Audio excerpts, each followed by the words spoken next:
స్వామి హనుమ ఒక పరమాద్భుతమైనటువంటి స్వరూపం, గొప్ప మంగళప్రదుడు. ఆయన ఎక్కడ చెప్పుకున్నా నేను ఈశ్వరుడను అని కానీ, నన్ను పూజించండి అని కానీ, నేను మీకు ఇటువంటి సౌఖ్యాన్ని కటాక్షిస్తాను అని కానీ ఎక్కడా చెప్పరు. నేను ఇప్పుడే ప్రార్థనా శ్లోకం చేస్తూ జయమంత్రం చదివాను. దాన్ని పెద్దలు జయమంత్రము అని పిలుస్తారు. అది సుందరకాండలో స్వామి హనుమ తోరణం మీద కూర్చుని చెప్పినటువంటి శ్లోకాలు.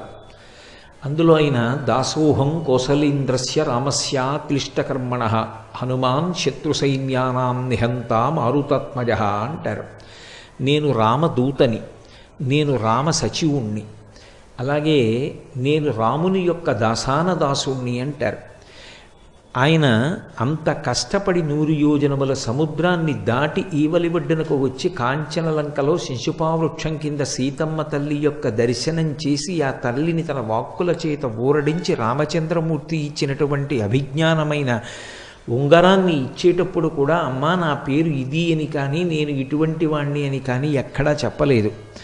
వానరోహం మహాభాగే దూతో రామస్య ధీమతః, నేను రామచంద్రమూర్తి యొక్క దూతను అని చెప్పుకున్నారు. అంతటి వినయ సంపత్తి కలిగినటువంటి వారు. కానీ హనుమ యొక్క వైభవంలో ఉన్నటువంటి చాలా చాలా గొప్ప విశేషం ఎక్కడుంది అంటే, స్వామి హనుమని ఆరాధన చేస్తే రామచంద్రమూర్తిని ఆరాధన చేసినట్టు, రామచంద్రమూర్తిని ఆరాధన చేస్తే స్వామి హనుమని ఆరాధన చేసినట్టు. హనుమని ఆరాధన చేసి ఇక ప్రత్యేకంగా రాముణ్ణి ఆరాధన చెయ్యవలసిన అవసరం కానీ, రాముణ్ణి ఆరాధన చేస్తే మళ్ళీ ప్రత్యేకంగా హనుమని ఆరాధన చెయ్యవలసిన అవసరం కానీ మనకి ఉపాసన ఎందుకు కనపడదు. ఎందుకు కనపడదు అంటే, తరచుగా మీకు హనుమకి సంబంధించి ఒక మంగళ శ్లోకం చెప్తారు.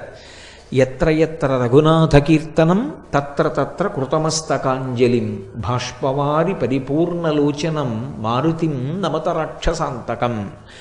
ఎత్ర ఎత్ర రఘునాథ కీర్తనం, ఎక్కడెక్కడ రామచంద్రమూర్తి యొక్క గుణములు గానము చెయ్యబడతాయో, ఎక్కడెక్కడ రామచంద్రమూర్తిని స్తోత్రం చేస్తామో అక్కడక్కడ మనం ప్రత్యేకంగా మళ్ళీ పిలిచినా పిలవకపోయినా కూడా స్వామి హనుమ వచ్చి కూర్చుంటారు.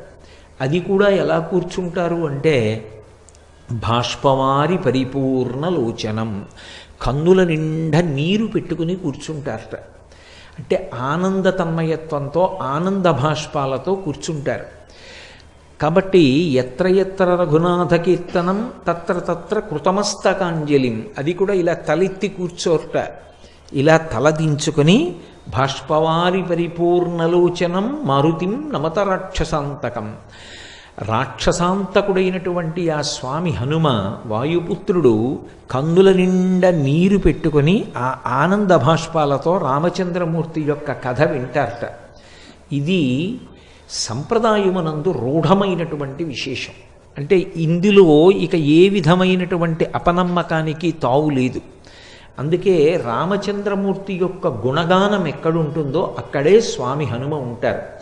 అందుకే రామాయణం చెప్పిన, రామచంద్రమూర్తి గురించి చెప్పిన, లేదా హనుమ గురించి చెప్పడము అంటే రామచంద్రమూర్తి యొక్క ప్రస్తావన లేకుండా ఉండదు. అసలు ఇవాళ నా ఉపన్యాసమే రామచంద్రమూర్తితో కదూ. రామచంద్రమూర్తి ప్రస్తావన లేకుండా హనుమ గురించిన ప్రస్తావన ఉండదు. అందుకే ఆయన పరమ సంతోషంతో సభలోకి వస్తారు. కాబట్టే ఒక సంప్రదాయం ఉంది. ఏం చేస్తారంటే, ఉపన్యాసం చెప్పేటటువంటి పౌరాణికునితో పాటుగానే ఒక ఖాళీ ఆసనాన్ని పక్కన వేస్తారు. వేదిక మీద వేసి ఒక పాదపీఠాన్ని పెడతారు. అంటే పాదాలు పెట్టుకోవడానికి ఒక పీఠాన్ని ఉంచి ఒక పుష్పహారాన్ని ఆ ఆసనానికి కూడా సమర్పించి అందులో పువ్వులు వేసి ఉంచాలి. ఎందుకని అంటే, స్వామి హనుమ అందులోకి వచ్చి కూర్చుని వింటారు. ఒకవేళ మనం అలా పిలవలేదనుకోండి, అప్పుడు ఆయన రావడం మానరు. ఆయన సభలో ఎక్కడో వచ్చి కూర్చుంటారు. అది ఆయన యొక్క పరమ వినయానికి పరాకాష్ఠ. కాబట్టి రామచంద్రమూర్తి ఎక్కడ ఉంటారో, రామచంద్రమూర్తి గుణగానం ఎక్కడ జరుగుతుందో అక్కడ స్వామి హనుమ ఉంటారు. అందుకే శృంగగిరి పీఠాధిపత్యం వహించినటువంటి మహాపురుషులు చంద్రశేఖర భారతి మహాస్వామి వారు ఎప్పుడైనా సుందరకాండ పారాయణ చేస్తే తప్పకుండా పక్కన ఒక ఆసనం వేసి పారాయణ చేసేవారు. రాముణ్ణి స్తోత్రం చేస్తే, రామనామం చెప్తే, రాముని యొక్క వైభవాన్ని కీర్తిస్తే చాలు, హనుమ ప్రసన్నులైపోతారు. 2, ఆయనకి వరం. ఎక్కడెక్కడ రామ కథ చెప్పబడుతుందో, ఎక్కడెక్కడ రామనామం చెప్పబడుతుందో అక్కడక్కడ ఆయన అనుగ్రహ ప్రదాతయ్యి ఉంటారు. అక్కడక్కడ ఆయన ఉండి వచ్చినటువంటి సభలోని వారందరినీ కూడా అనుగ్రహిస్తారు. అలాగే స్వామి హనుమ గురించి ఎక్కడ ప్రస్తావన చెయ్యబడుతుందో అక్కడ సీతారాములు ఉంటారు.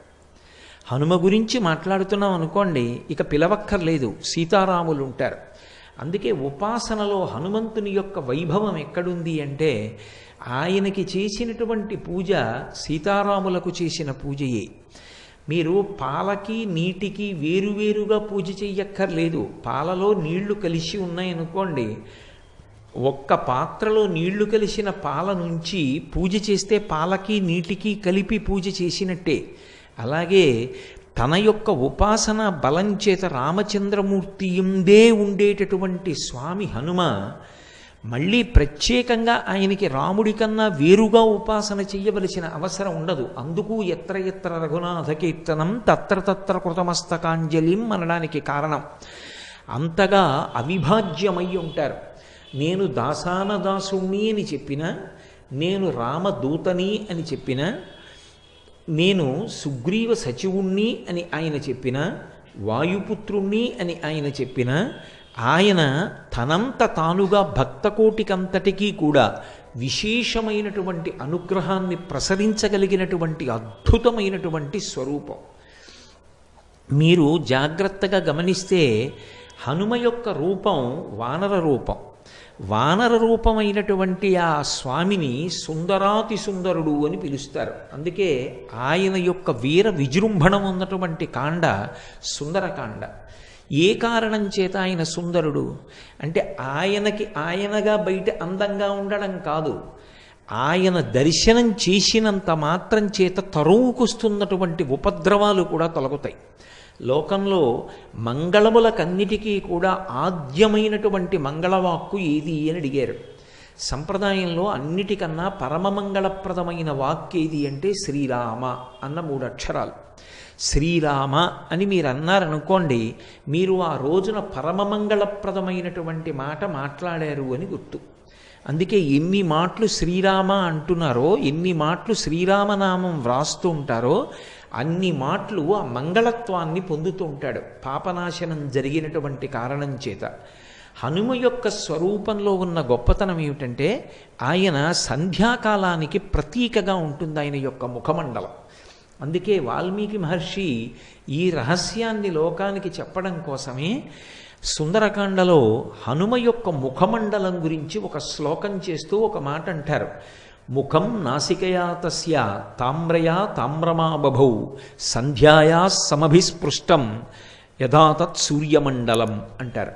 సంధ్యాకాలంలో ఉండేటటువంటి సూర్యమండలం ఎలా ఉంటుందో స్వామి హనుమ యొక్క ముఖమండలం అలా ఉంటుంది.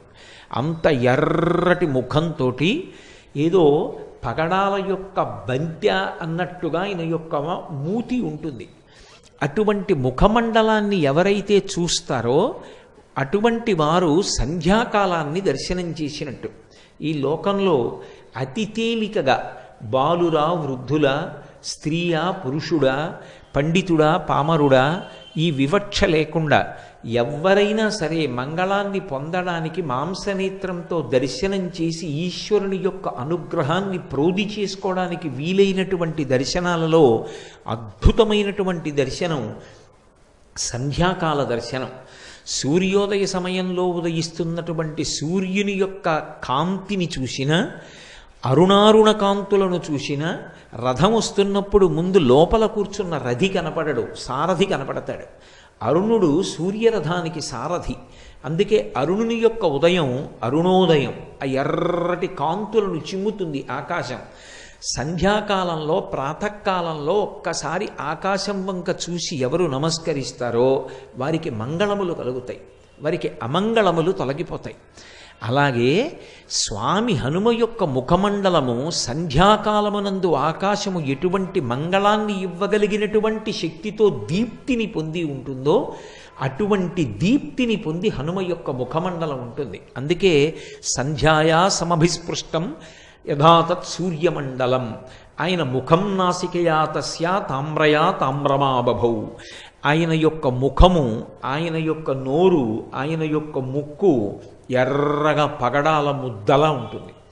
అలా ఎర్రగా ఉన్నటువంటి ముఖమండలం వంక ఒక్కసారి మీరు చూసి ఒక్క నమస్కారం చేశారనుకోండి, అది పరమమంగళములను ఇవ్వగలుగుతుంది.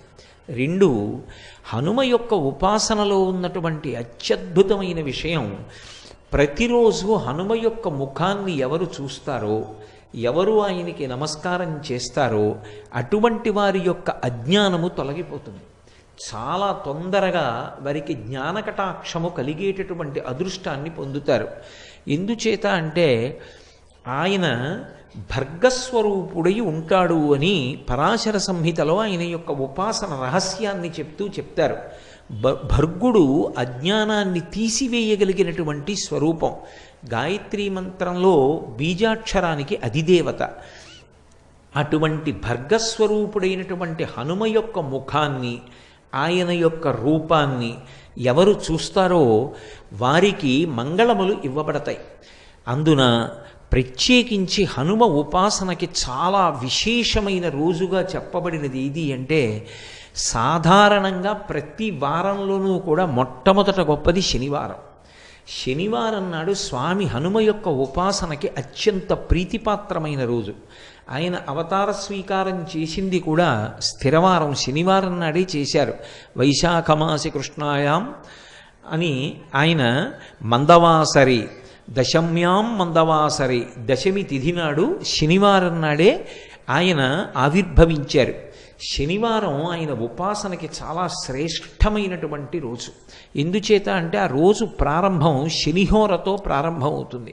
శనీశ్వర గ్రహాన్ని తన తోకకి చుట్టి ఆయన మీద శని యొక్క ప్రభావం లేకుండా చూసి శిక్షించినటువంటి వారు స్వామి హనుమ. అప్పుడు శరీరము శిథిలమై స్వామి హనుమని ప్రార్థన చేశాడు శనీశ్వరుడు. అయ్యా, నీ చేత నేను ఇప్పటికే చాలా హింసింపబడ్డాను, నన్ను నీ తోక నుంచి విడిపించు, నీకేం కావాలో అడిగాడు. అడిగితే స్వామి హనుమ శనీశ్వరుని నుండి ఒక మాట పుచ్చుకున్నారు. ఎవరు నాకు పరమ భక్తులై ఉంటారో అటువంటి వారి జోలికి నువ్వు వెళ్ళకూడదు. ఒకవేళ జాతకంలో శనీశ్వరుని యొక్క ప్రభావం చాలా విశేషంగా ఉండేటటువంటి వారు కూడా హనుమ యొక్క అనుగ్రహానికి నోచుకున్నవారైతే అటువంటి వారందరికీ కూడా శనీశ్వర గ్రహం యొక్క ప్రభావం విశేషంగా ఉండేటటువంటి అవకాశం ఉండదు. అది హనుమ పుచ్చుకున్నటువంటి మాట. అందుకే హనుమదుపాసన శనివారం నాడు చేస్తే శనీశ్వర గ్రహం ఆనుకూల్యతని పొందుతుంది. పొంది బాధించడం అనేటటువంటిది ఉండదు.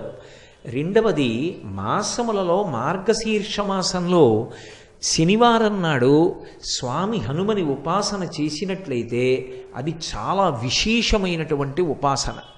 మనకి అదృష్టం ఏమిటంటే మనం ఇవాళ మార్గశీర్ష మాసంలో శుక్లపక్షంలో ఇవాల్టి రోజున శనివారం నాటి సాయంకాలమే హనుమ యొక్క వైభవం గురించి ఆయన ప్రాంగణంలోనే కూర్చుని మాట్లాడుకుంటున్నాం. ఇది నిజంగా స్వామి హనుమ యొక్క అనుగ్రహ విశేషం. అంతటి మహానుభావుడైనటువంటి హనుమ 5 అంకె చేత ప్రీతి పొందుతారు. ఒక్కొక్క దేవతకి ఒక్కొక్క లక్షణం ఉంటుంది.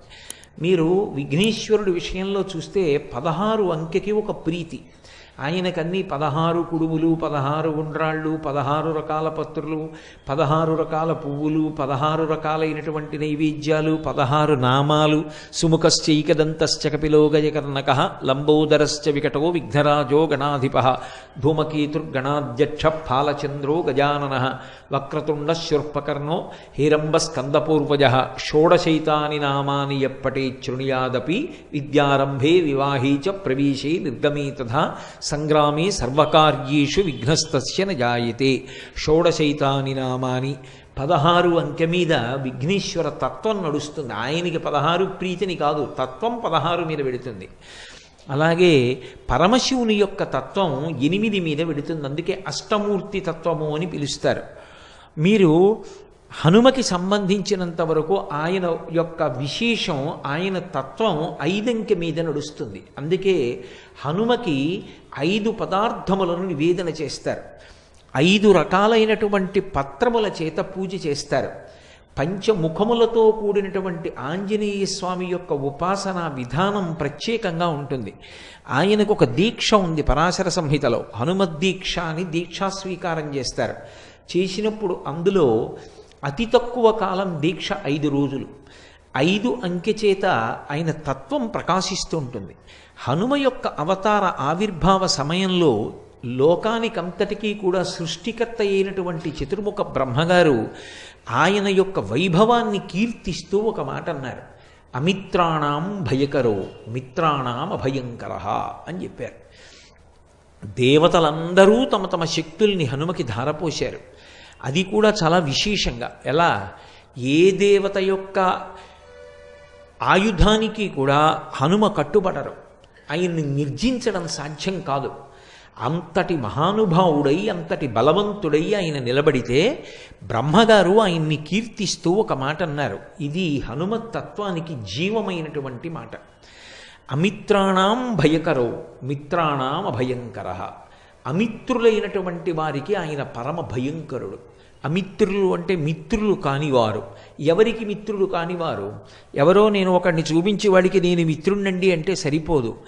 ఎవడు ధర్మానికి మిత్రుడు కాడో, ఎవడు దైవానికి మిత్రుడు కాడో, ఎవడికి వేద ప్రతిపాదితమైనటువంటి వాక్కు యందు విశ్వాసము లేదో, ఎవడు ఈశ్వర ధిక్కారం చేస్తాడో అటువంటి వాడి పట్ల ఆయన ఆగ్రహము వ్యక్తమవుతుంది.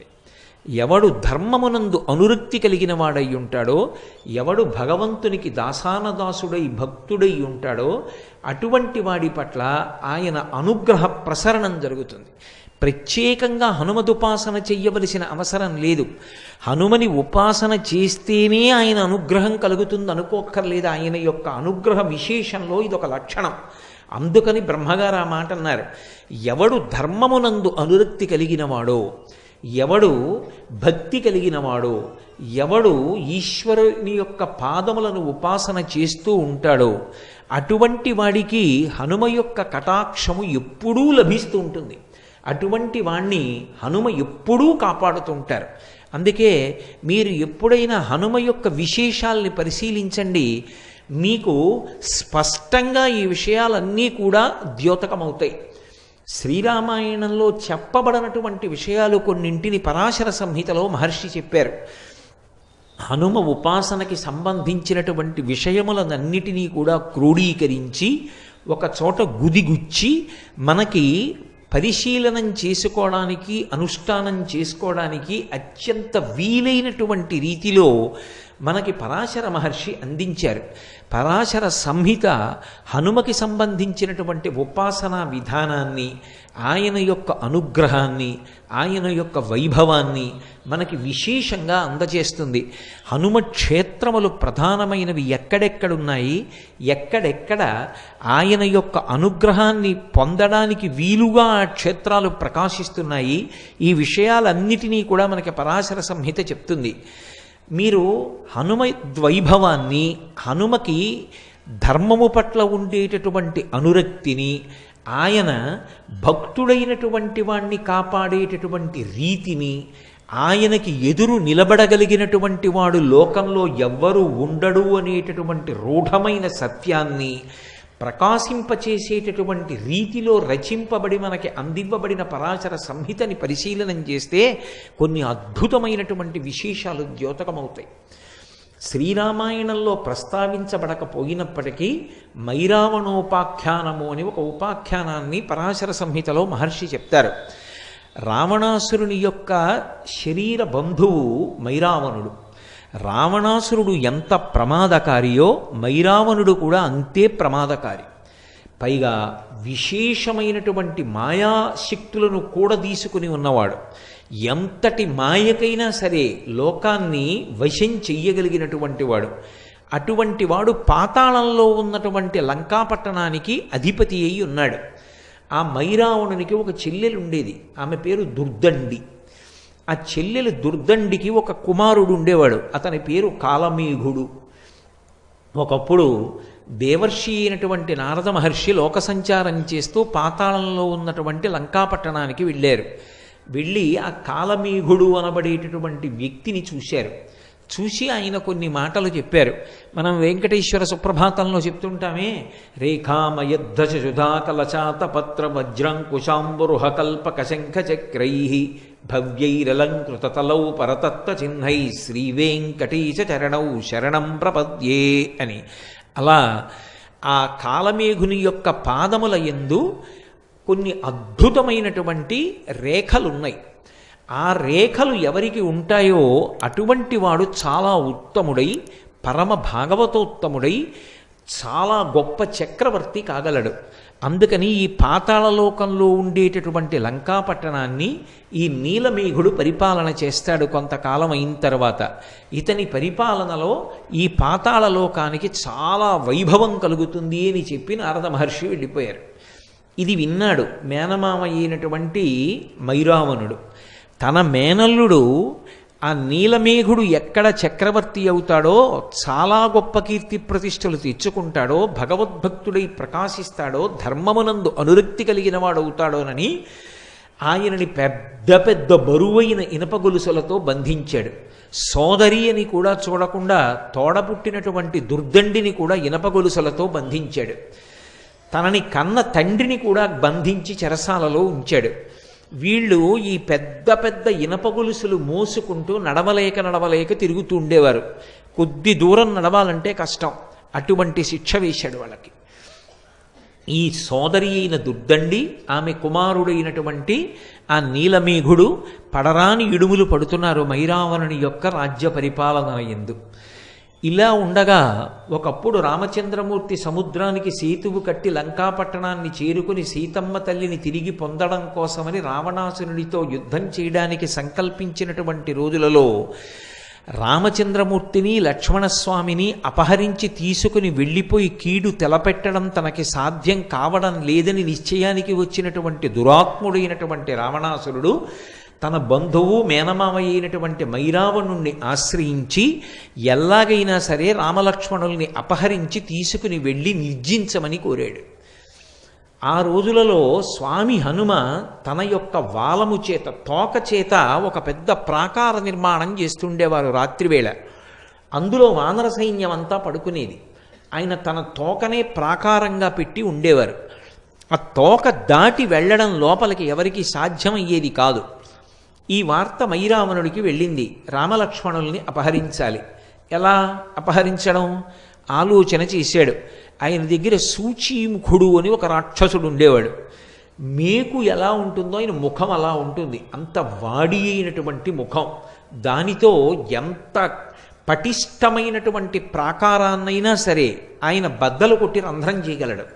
సూచీముఖుణ్ణి పిలిచి, నువ్వు హనుమ వాలంతో తయారు చేసినటువంటి ప్రాకారాన్ని భేదించి లోపలికి వెళ్ళి నీ మాయలు చూపించి రామలక్ష్మణుల్ని ఒక పెట్టెలో పెట్టి తీసుకురమ్మన్నాడు. సూచీముఖుడు వెళ్ళాడు. వెళ్ళి హనుమ యొక్క వాలం దాకా వెళ్ళి తన ముఖంతో ఆ వాల సంబంధ ప్రాకారాన్ని భేదించడానికి ప్రయత్నించాడు. ఆయన తోకలోంచి ఒక వెంట్రుక పైకొచ్చింది. ఆ వెంట్రుక సూచీముఖుని యొక్క ముఖానికి తగిలి ఆ ముఖం బద్దలైపోయి నెత్తురోడుతున్న ముఖంతో సూచీముఖుడు మైరావణుడి దగ్గరికి వెళ్ళాడు. వెళ్ళి, అయ్యా, హనుమ వాలమునకు ఉన్న ఒక తోక తగిలితే నా ముఖం పగిలిపోయింది, ఇక నేనేం భేదించగలను, నా వల్ల కాలేదన్నాడు. వెంటనే ఆయన మూషికముఖుడు అని పిలవబడేటటువంటి వేరొక రాక్షసుణ్ణి పిలిచాడు. ఆయన ఎలుక ముఖం ఉన్నవాడు. ఆయన కూడా ఎంత దుర్భేద్యమైన దానికైనా రంధ్రం చేయగలడు. నువ్వు వెళ్ళి రంధ్రం చేసి అపహరించవన్నాడు. వెంటనే ఆ మూషికముఖుడు బయలుదేరి వచ్చి హనుమ తోకని స్పృశించగానే ఆయన ముఖం కూడా బద్దలైపోయింది. అంతటి తేజోవంతమైన స్వరూపం. అందుకే హనుమ యొక్క మూర్తికి ఒక్క నమస్కారం చేస్తే చాలు, తరువుకొస్తున్నటువంటి దురితాలు, ఉపద్రవాలు కూడా పక్కకి తొలగిపోతాయి అని చెప్తారు.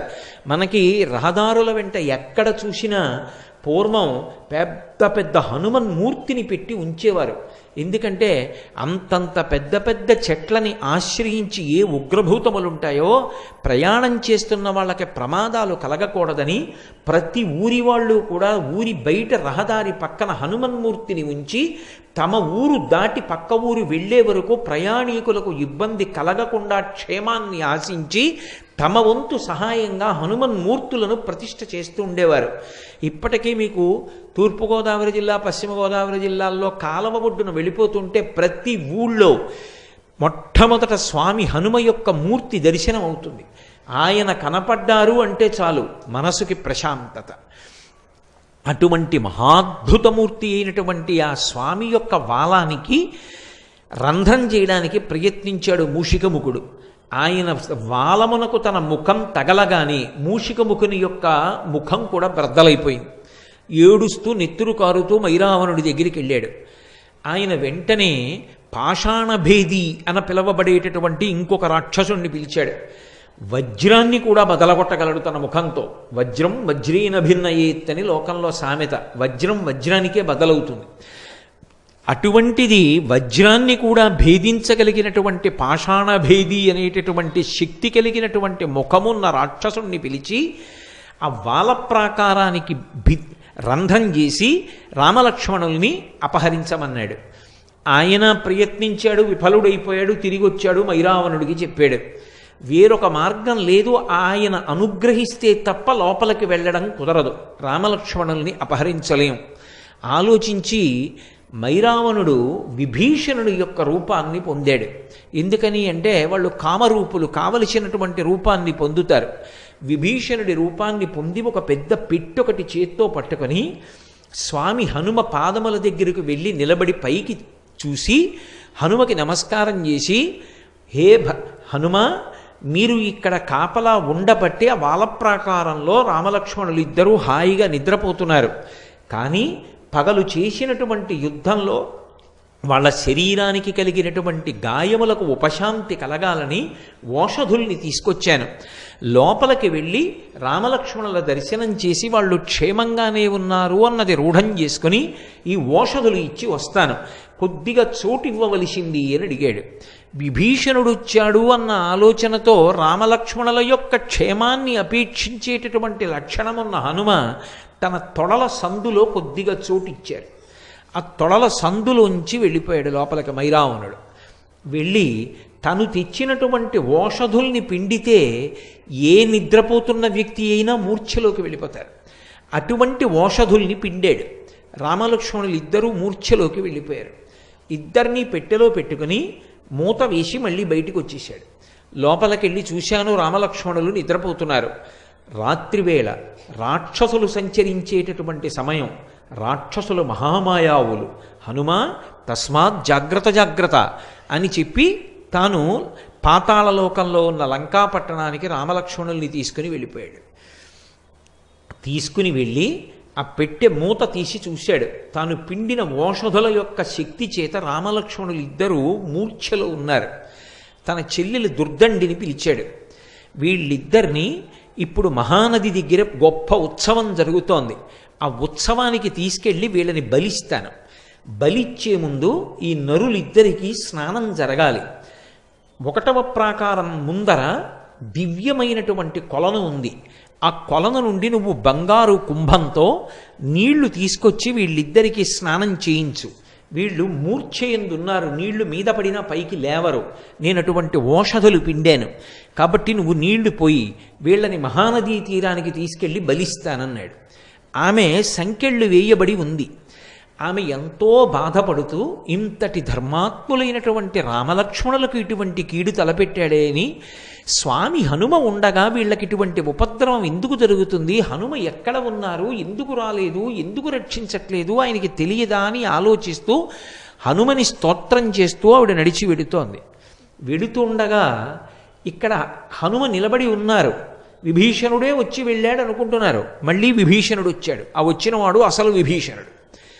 వచ్చి హనుమ బాగా చీకటి పడింది, రాక్షసులు తిరిగేటటువంటి సమయం, మాయావులు, తస్మాత్ జాగ్రత్త ఉస్మా, లోపల ఉన్న రామలక్ష్మణుల్ని ఒక్కసారి దర్శనం చేసి వస్తాను, క్షేమంగా ఉన్నారో లేదో, నా ఆరాటం నాదన్నాడు. ఆయన అన్నారు, ఇప్పుడే కదా దర్శనం చేశావు, మళ్ళీ దర్శనానికి వెడతానంటే ఏమిటన్నారు. నేనొచ్చాను ఆ దర్శనానికి, నేను రాలేదన్నాడు విభీషణుడు. ఏదో ఉపద్రవం జరిగిందని విభీషణుడిని తీసుకుని లోపలికి వెళ్ళారు. వెడితే అప్పటికే రామలక్ష్మణులు అపహరింపబడ్డారు. ఎవరు అపహరించారు, ఎలా అని ఆలోచన చేశారు. అప్పుడు విభీషణుడు చెప్పాడు, ఇది మైరావణుడి పని, మహామాయావి.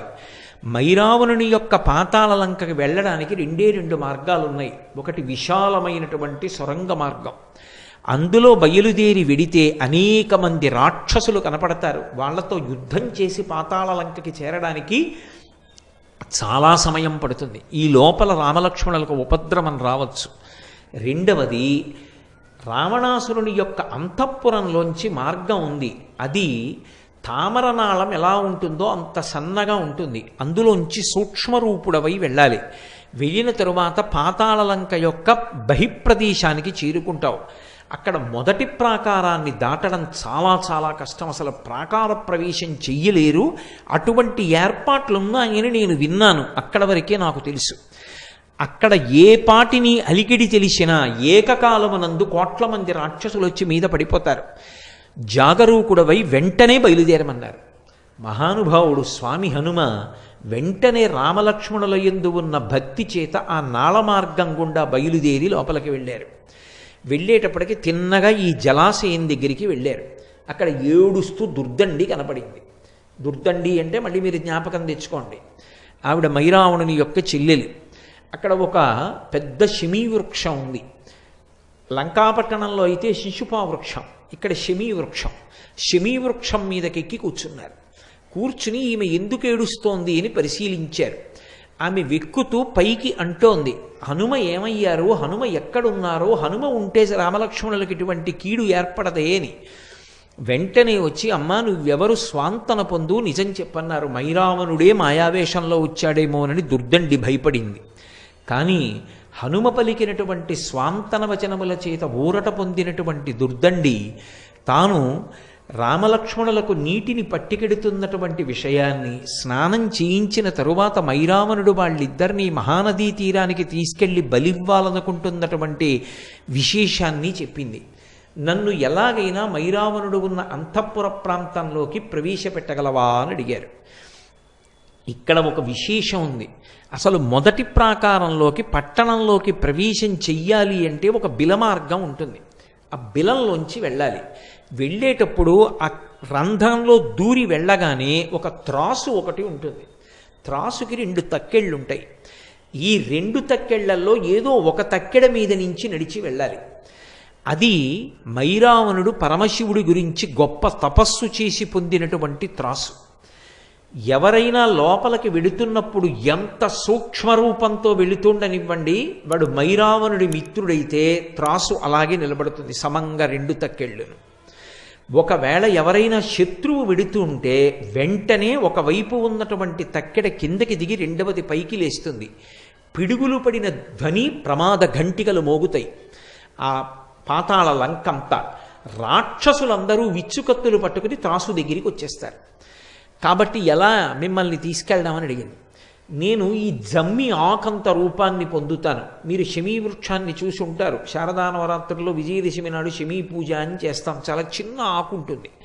అంత సూక్ష్మ రూపాన్ని పొంది ఆమె పట్టుకున్నటువంటి జలకలశలోకి ప్రవేశించి దాని అంచు పట్టు కూర్చున్నారు. అది ఆయన అనుగ్రహ విశేషం. మహానుభావుడు ఏ రూపాన్నైనా ధరిస్తారు, కామరూపి. ఆ జలకలశ పట్టుకుని ఆ దుర్దండి ఆ బిలంలోంచి ప్రవేశించి తక్కెట మీద అడుగుపెట్టింది.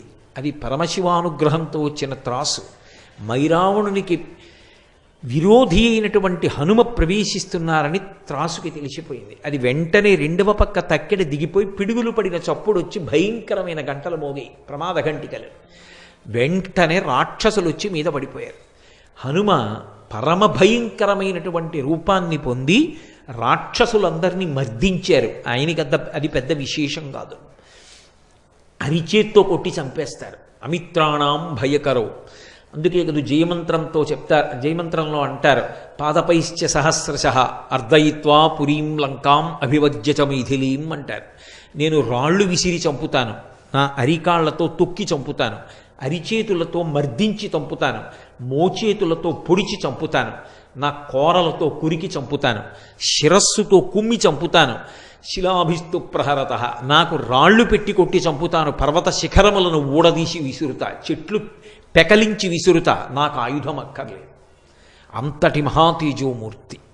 కాబట్టి ఆయన ఈ రాక్షసులందరినీ సంహరించారు. కానీ ఎక్కడి నుంచో ఒక మహావీరుడు వచ్చాడు. ఇద్దరి మధ్య అరివీర భయంకరమైనటువంటి యుద్ధం జరిగింది. ఎంత యుద్ధం చేసినా స్వామి హనుమ అవతల యుద్ధానికి వచ్చినటువంటి వీరుణ్ణి మట్టు పెట్టలేకపోయారు. ఆఖరికి హనుమ అంతటి వారు బడలిపోయారు. అంత బడలిపోయి ఆశ్చర్యపోయారు. ఇంత శక్తి కలిగినటువంటి వాడు ఎలా తయారయ్యాడు అసలు? పైగా ఇతన్ని చూస్తే నాకేదో అవ్యాజమైన ప్రేమ కలుగుతోంది. ఇంతటి మహావీరుడు అని నాకు కోపం రావట్లేదు, చంపేద్దామన్న తీవ్రమైన ఇచ్చ కలగట్లా. ఏదో ఉందని ఒక్కసారి ఆగి, అసలు నువ్వెవరు నాతో ఇంతసేపు నిలబడి పోరు సాగించగలిగావు, నీ గాథ ఏమిటి చెప్పమన్నారు. అంటే ఆయన తన కథ చెప్పడం మొదలుపెట్టాడు. ఒకానొకప్పుడు ఒక గంధర్వకాంత ఉండేది. ఆమె మతంగ మహర్షి చేత వేరొక కారణానికి శపింపబడి ఒక పెద్ద చాపగా మారి దక్షిణ సముద్రంలో ఉండేది.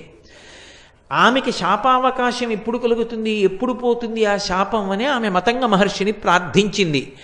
హనుమ ఎప్పుడైనా అలసట పొందితే, అలసట పొందినటువంటి హనుమ ఒంటి నుండి చెమట పుడితే, ఆ చెమట ఆయన ఇలా తీసి పక్కన పడేస్తే, ఆ చెమట నువ్వు మింగితే, చెమట వలన నీకు కొడుకు పుడితే నీకు శాపం పోతుంది. కానీ నీకు భూత భవిష్యత్ వర్తమాన కాలముల యందు దృష్టినిస్తున్నాను, అది పోదు. గతంలో ఏం జరిగిందో, ఏం జరుగుతోందో, ఏం జరగబోతోందో నీకు తెలుస్తుంది. నీకు ఆ శక్తినిచ్చాను, వెళ్ళమన్నారు మతంగ మహర్షి. అన్నీ రామకార్యం కోసం వచ్చినవే. మహర్షుల యొక్క ఏర్పాటు అంత చాకచక్యంగా. ఆమె దీర్ఘదీహి అన్న పేరుతో పెద్ద చాప అయి దక్షిణ సముద్రంలో ఉంది. స్వామి హనుమ సేతుబంధనం జరుగుతున్న సమయంలో అలసట పొందారు. పెద్ద పెద్ద బండరాళ్ళు తెచ్చి సముద్రంలో వేస్తున్నారు. చెమట పట్టదండి మరి. చెమట పట్టి ఆయన నుదుటికి ఉన్న చెమటని ఇలా తీసి ఇలా అన్నారు. ఇలా అన్నప్పుడు దులపబడినటువంటి ఆ చెమట బిందువుల్ని దీర్ఘదేహి అయినటువంటి గంధర్వకాంత చాప రూపంలో ఉన్నది పెద్ద నోరు తెరిచి పట్టుకుని గుటుక్కుని మింగింది. అది మహర్షి యొక్క మాట. అది ఉత్తినే పోవడానికి వీల్లేదు. అలా పుడతారా అండి అంటే అది సామాన్య విశేషం. యోగి నోటి వెంట వచ్చిన మాట అబద్ధం అవడానికి వీల్లేదు. అది సత్యమై తీరాలి. ఈశ్వరుడు సత్యం చేస్తాడు. అందువల్ల ఆమె గర్భిణి అయింది. లోపల పిల్లవాడు పెరిగాడు. ఆ పిల్లవాడు పుట్టిన తర్వాత ఆమెకి శాప విమోచనం అయిపోయింది. ఆమె ఆ పిల్లవాడికి మత్స్యవల్లభుడు అని పేరు పెట్టింది. నాయనా, నువ్వు హనుమ యొక్క కుమారుడివి, నేను గంధర్వకాంతని. శాపం చేత ఇలా వచ్చాను. నువ్వు పరమ దుర్మార్గుడైనటువంటి మైరావరుణ్ణి సేవిస్తూ ఉండు.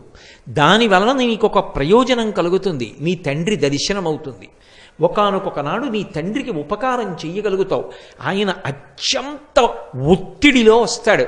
వచ్చినప్పుడు నువ్వు ఉపకారం చేస్తావు. అక్కడ ఉండమంది. అందుకని నా పేరు మత్స్యవల్లభుడు, నేను హనుమ యొక్క కుమారుణ్ణి. అందుకని నన్ను మట్టు పెట్టడం అంత తేలిక కాదు. మా తండ్రి గారి యొక్క వైభవం నాది. హనుమ చూసి పరమ సంతోషంతో వెళ్ళి పుత్రగాత్ర పరిష్వంగం కొడుకుని కౌగలించుకుని మురిసిపోయి, నాయనా, నిన్ను చూస్తే ఎంతో ముచ్చటగా ఉంది. నేనే హనుమని, నువ్వు నా కుమారుడవు. నీ యందు అపారమైన ప్రీతి పొందాను అంటే తండ్రి కాళ్ళ మీద పడి నమస్కారం చేసి, నాన్నగారు నేను మీకు ఎలా ఉపయోగపడగలనని అడిగాడు. మైరావణుని యొక్క అంతఃపురాన్ని చూపించమన్నారు. అంతఃపురాన్ని చూపించాడు. ఇక నువ్వు వెళ్ళిపోమ్మని ఆ మైరావణుడితో యుద్ధం చేసి స్వామి హనుమ ఆ మైరావణుణ్ణి మట్టు పెట్టారు. మట్టు పెట్టడం అంత తేలికగా ఏమైపోలేదు. ఎందుకంటే ఇద్దరి మధ్య ప్రచండమైన యుద్ధం జరిగింది. ఆయన తన దంతములతో మైరావణుడి యొక్క కంఠాన్ని కొరికేసి గోళ్లతో శరీరాన్ని ఖండములుగా చీల్చి పక్కన పారేసినా మళ్ళీ వాడు వచ్చి యుద్ధం చేసేవాడు. అసలు ఎలా మరణిస్తాడు ఈ మైరావణుడు? ఏం చేసినా మళ్ళీ బ్రతుకుతున్నాడు. తెల్లబోయారు హనుమ. అప్పుడు దుర్దండి చెప్పింది, శరీరాన్ని ఎంత హింస పెట్టినా మరణించాడు. ఆయన మరణించాలి అంటే ఒకే ఒక్క కారణానికి మరణిస్తాడు. అదిగో మీరు యుద్ధం చేస్తున్న చోట మధ్యలో ఒక రాయి ఉంది, ఆ రాతిని హనుమ మీరు మీ కాలుతో తన్నండి. ఆ కింద చిన్న బిలం ఉంది, ఆ బిలంలోంచి 5 తుమ్మెదలు పైకొస్తాయి. ఇతని పంచప్రాణాలు తుమ్మెదల్లో ఉన్నాయి, అవి ఎగురుతున్నంత కాలం ఇతను మరణించడు. ఆ 5 తుమ్మెదల్ని మీ పాదంతో నొక్కేయండి. నొక్కేస్తే ఇతని పంచప్రాణములు పోయి శరీరాన్ని విడిచిపెట్టేస్తాడు. వెంటనే ఏడ్చాడు మైరావణుడు. చెల్లెలా, నా తోడబుట్టిన దానివి, నా ప్రాణాలు ఎక్కడున్నాయో చెప్పేస్తావా హనుమకని. ఏమి నువ్వు ధర్మం తప్పలా? ధర్మాత్ముడు భక్తితత్పరుడు అయి ఈ రాజ్యమును పరిపాలించవలసినటువంటి నా కుమారుణ్ణి తీసుకెళ్ళి నిష్కారణంగా నిర్బంధించి, నన్ను నిర్బంధించి నువ్వు రాజ్య పరిపాలన చేస్తూ ఇవాళ మమ్మల్ని ఇంత కష్టపెట్టినటువంటి వాడివి, నువ్వు మరణించవలసినటువంటి అవసరం కూడా ఉంది, అందుకే నీ ప్రాణములు ఎక్కడున్నాయో చెప్పానంది. ఇక తను మరణిస్తానని తెలిసిపోయింది మైరావణుడికి. ఆ కాలితో అక్కడ ఉన్న రాతిని తన్నారు స్వామి హనుమ. ఆ బిలంలోంచి 5 తుమ్మెదలు పైకొచ్చాయి. వెంటనే తన పాదంతో 5టిని నలిపేశారు. పంచప్రాణములు పోయిన కారణం చేత విగత జీవుడై ఆ మైరావణుడు నేల మీద పడిపోయాడు. పడిపోయిన తరువాత అప్పుడు అక్కడ ఉన్నటువంటి ఆ నీలమేఘుడికి, దుర్దండి యొక్క కుమారుడికి పాతాళలంకా పట్టాభిషేకం చేసి రామలక్ష్మణులిద్దరినీ కూడా తీసుకుని మళ్ళీ లంకాపట్టణానికి చేరుకున్నారు. చేరుకున్న కారణం చేత రామరావణ యుద్ధమై చిట్ట చివర రావణాసురుడు మడిసిపోయాడు. అదిగో మైరావణుణ్ణి మర్దించి పరమ సంతోషంగా, నేను రామకార్యాన్ని చెయ్యగలిగాను, నా వల్ల ఒక చిన్న పొరపాటు జరిగింది, విభీషణుడు అనుకుని మైరావణుణ్ణి లోపలికి పంపాను, రామలక్ష్మణుల్ని అపహరించాడు, మళ్ళీ నేను ఆ దోషం దిద్దుకుని రామలక్ష్మణుల్ని రక్షించగలిగాను అన్న పరమ సంతోషంతో ఉన్నటువంటి రూపాన్ని ఆయన పాతాళ భేదనం చేసి పైకొచ్చి వెలిసినటువంటి మూర్తియే నైమిషారణ్యంలో ఉన్నటువంటి హనుమ. హనుమాన్ గాడి అని చెప్పి క్షేత్రం ఉన్నదే, అక్కడ ఉన్న స్వయంభూమూర్తి పెద్ద హనుమ ఉంటారు. ఆ హనుమ స్వయంగా మైరావణుణ్ణి మర్దించి పైకొచ్చినటువంటి స్వామి.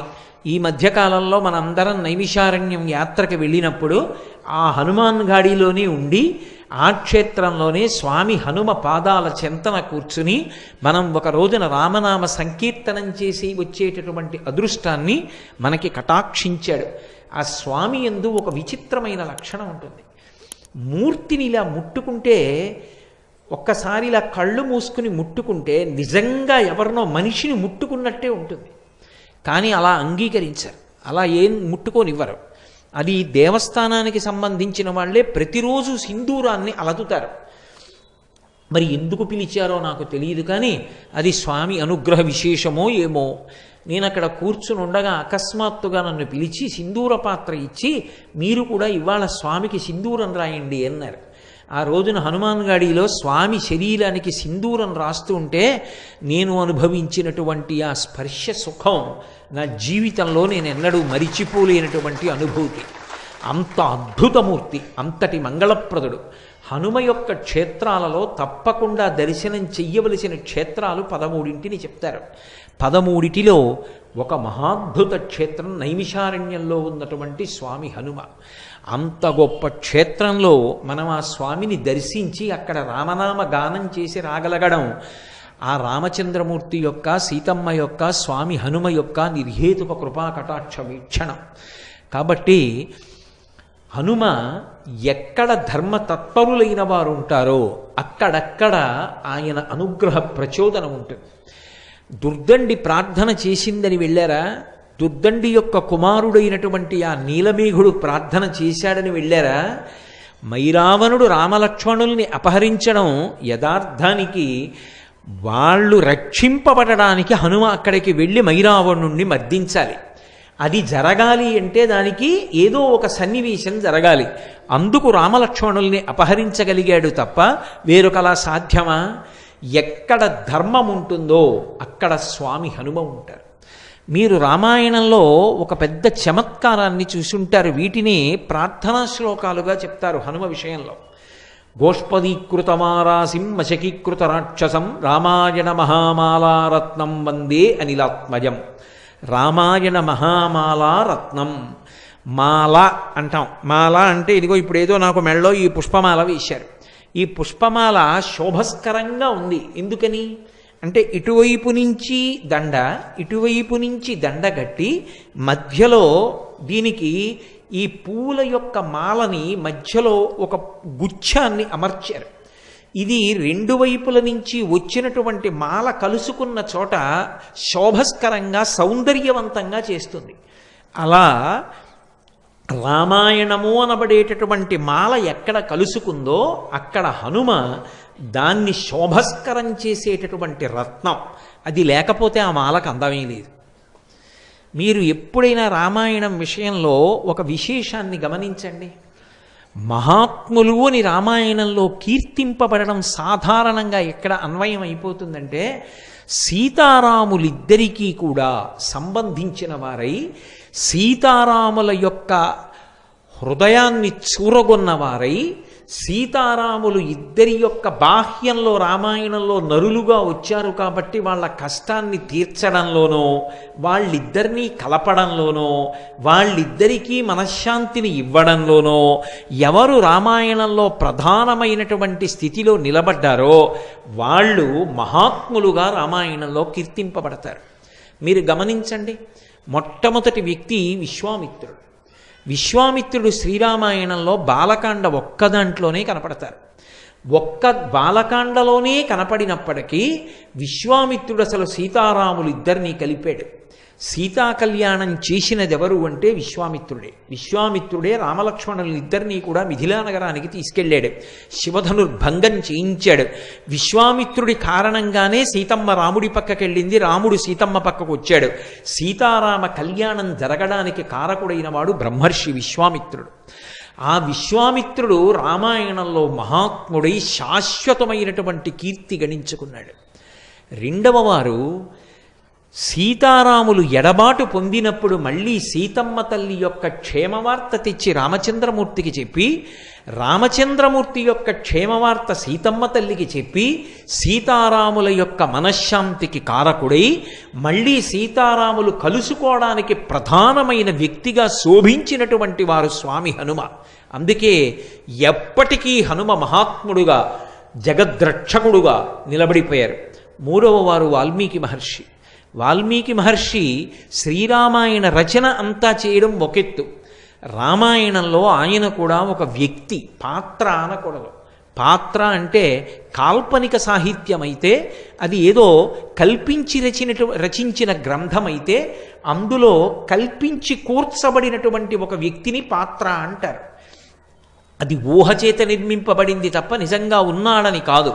కానీ శ్రీరామాయణంలో వాల్మీకి మహర్షి వ్యక్తి, పాత్రకారు, ఊహాజనితం కాదు. యథార్థంగా వాల్మీకి మహర్షి రామాయణంలో ఒక వ్యక్తిగా ప్రవర్తించారు.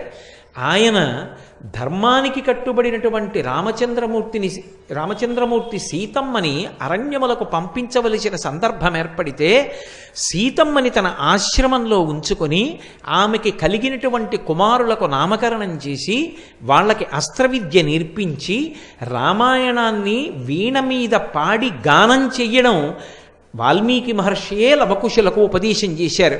మళ్ళీ చిట్ట చివర సీతమ్మ తల్లి యొక్క అవతార పరిసమాప్తికి పూర్వం సీతారాములిద్దరూ కలుసుకోవడానికి కారకులైనటువంటి వారు వాల్మీకి మహర్షి. అందుకే ఎక్కడెక్కడ రామాయణంలో సీతారాములిద్దరినీ కలపడంలో ప్రధానమైనటువంటి వారై ఉంటారో, సీతారాముల ఇద్దరి యొక్క మనశ్శాంతికి కారకమైన వారై ఉంటారో అటువంటి వారు మహాత్ములై కీర్తింపబడతారు. స్వామి హనుమ అంత అద్భుతమైనటువంటి స్థితిలో రామాయణంలో సీతారాముల్ని కలిపారు. ఒకానొకప్పుడు అసలు ఈ రామాయణం ఏమైపోతుంది, ఎలా పూర్తవుతుంది అన్న అనుమానం ఉన్న చోట ఆయన ఒక మహారత్నమై రెండవ వైపు రామాయణాన్ని తీసుకెళ్ళి కలిపారు, మహామాలగా మార్చారు. అందుకే రాముడు బయలుదేరాడు, అరణ్యవాసంలో వెతుక్కుంటూ వెడుతున్నాడు. అరణ్యకాండలో ఎక్కడా సీతమ్మ కనపడలేదు. కానీ సుగ్రీవుడికి రామచంద్రమూర్తికి సంధి కుదిరేటట్టుగా ప్రధానమైనటువంటి స్థితిలో ప్రవర్తించి వారిద్దరికీ సంధి చేసినటువంటి వారు స్వామి హనుమ. ఆ కారణం చేత తన ప్రభువైనటువంటి సుగ్రీవుడికి ఉపశాంతి కలిగి రాజ్యం కలిగింది. అలాగే రామచంద్రమూర్తికి సీతమ్మ యొక్క జాడ తెలుసుకునేటటువంటి అవకాశం కలిగింది. ఆ హనుమ అనబడేటటువంటి వ్యక్తి లేకపోతే అసలు రామాయణం ఏమైపోతుంది అన్నదాన్ని నిర్ణయించడం కూడా కష్టం. అందుకే రామాయణ మహామాలారత్నం వందే అనిలాత్మజం. ఆయన ఉపకారం చెయ్యడానికి ఇది కారణము అని చెప్పవలసి వస్తే ఒక్కటే కారణం. ఏమిటి ఆ కారణము అంటే కేవలము భక్తి. భక్తి యొక్క మాట విస్తృతి పొందినప్పుడు ధర్మము, ఎక్కడ ధర్మమునందు అనురక్తి ఉంటుందో అక్కడక్కడ స్వామి హనుమ యొక్క కటాక్షం ఉంటుంది. అందుకే భగవంతుడు చెప్పిన మాట వేదం, వేదంలో చెప్పబడినది ధర్మం. భక్తి అంటే ఏదో తులసిమాల తీసుకొచ్చి స్వామికి అలంకారం చేయడం భక్తి అనిపించుకోదు. ఆ అలంకారం చేయడానికి కూడా సమయం సందర్భం ఉంటాయి. ఉపన్యాసం మధ్యలో స్వామివారి దగ్గరికి వెళ్ళి అలంకారాలు చేయడాలు అవి చేయరు. చేస్తే ముందు చెయ్యాలి, లేకపోతే చివర చెయ్యాలి. అలంకారం చెయ్యడం భక్తి కాదు, సందర్భాన్ని చూసి ప్రవర్తించడం భక్తి. రెండు, వేదం చెప్పినట్టు బ్రతకడం భక్తి. వేదము ఈశ్వర ప్రోక్తం. ఈశ్వరుడు ఇలా బ్రతకండి అని చెప్పాడు. ఆయన ఎలా బ్రతకమని చెప్పాడో అలా బ్రతకడం భక్తి. అలా బ్రతకడానికే ధర్మ మార్గంలో ఉన్నాడు అని పిలుస్తారు. ఈశ్వరుడు ఏది చెప్పాడో అది ధర్మమైతే ఆ ధర్మాన్ని పట్టుకున్నవాడెవరో వాడు ధార్మికుడు. ఆ ధార్మికుడికి ప్రత్యేకమైన ఉపాసన అక్కర్లేదు. ధర్మాన్ని పట్టుకున్న కారణం చేత స్వామి హనుమ యొక్క అనుగ్రహం సర్వకాలముల యందు ఉంటుంది. నేను మీకు ఒక ఉదాహరణ చూపిస్తాను. వాయుపుత్రుడు స్వామి హనుమ. వాయుపుత్రుడు యథార్థమనకు హనుమ ఒక్కరే కాదు, భీమసేనుడు కూడా వాయుపుత్రుడే. భీమసేనుడు వాయుపుత్రుడైనా హనుమకి ఎంత బలపరాక్రమములున్నాయో, ఎంత బుద్ధి వైభవం ఉన్నదో అంత బుద్ధి వైభవము అంత బలపరాక్రమములు భీముడికి ఉన్నాయి అని చెప్పడం సాధ్యం కాదు. రెండు, వాయుపుత్రుడైనటువంటి భీముడికి ఉపాసన లేదు. భీముడికి గుడి కట్టడం కానీ, భీముడికి అష్టోత్తరం కానీ, భీముడికి ఉపాసన కానీ, భీముడి మీద స్తోత్రాలు కానీ ఉండవు. కానీ వాయుపుత్రుడైనటువంటి హనుమకి మాత్రం ఉపాసన ఉంది. సర్వకాలముల యందు ఆయన్ని స్తోత్రం చేసి ఆయన్ని అనుగ్రహాన్ని పొందడానికి ప్రయత్నం చెయ్యడం అనేది లోకంలో ఉంది. ఎందుకని ఉంది అంటే కేవలము వాయుపుత్రుడైన కారణం చేత అంత బలవంతుడు కాడు. ఆయన తన నడవడి చేత అసలు అవతార ప్రారంభమునందే దేవతలందరి యొక్క విశేషానుగ్రహము చేత, తన బుద్ధిబలము చేత, గురువు యొక్క కటాక్షము చేత, సీతారాముల అనుగ్రహ బలం చేత, తన భక్తి చేత, తన యొక్క ధర్మం చేత, తన యొక్క త్యాగము చేత అంత వైభవోపేతమైనటువంటి స్థితిని సంతరించుకున్నారు. అందుకే అడగవలసిన అవసరం లేకుండా ధర్మం ఎక్కడ నిలబడాలో అక్కడ హనుమ యొక్క రక్షణ ఉంటుంది. అందుకే ధర్మాత్ములైన వారి జోలికి, పరమ భక్తులైన వారి జోలికి వెళ్ళి వాళ్ళ మనసు కష్టపడి వాళ్ళని ఇబ్బంది పెట్టే ప్రయత్నం చేశారనుకోండి, ఆయన మనసు కష్టపడనంత కాలం పర్వాలేదు. ఆయన కన్నుల నీరు కారిందనుకోండి, హనుమ ఆయన సంగతి చూడడం మొదలుపెట్టిన నాడు ప్రమాదాలు ఏర్పడతాయి. అందుకే హనుమ జోక్యం ఎందుకుంటుంది అంటే ధర్మం కోసం ఉంటుంది. మీకు నేను దీనికి ఒక ఉదాహరణ చూపిస్తాను. త్రేతాయుగంలో రామాయణం జరిగింది.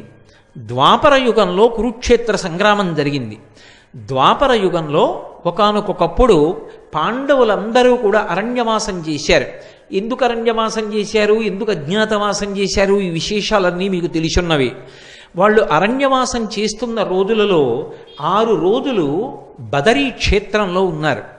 6 రోజులు బదరీ క్షేత్రంలో ఉన్నప్పుడు ఒక రోజున భీమసేనుడు ద్రౌపదీదేవితో కలిసి ఆ బదరీ క్షేత్రానికి కింద హిమవత్ పర్వత ప్రాంతంలో ఒక చోట కూర్చుని ఉన్నాడు శిలావేదిక మీద.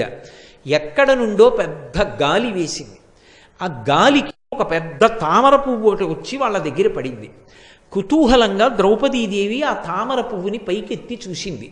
అది 1000 రేకుల పద్మం, సహస్రపత్ర కమలం.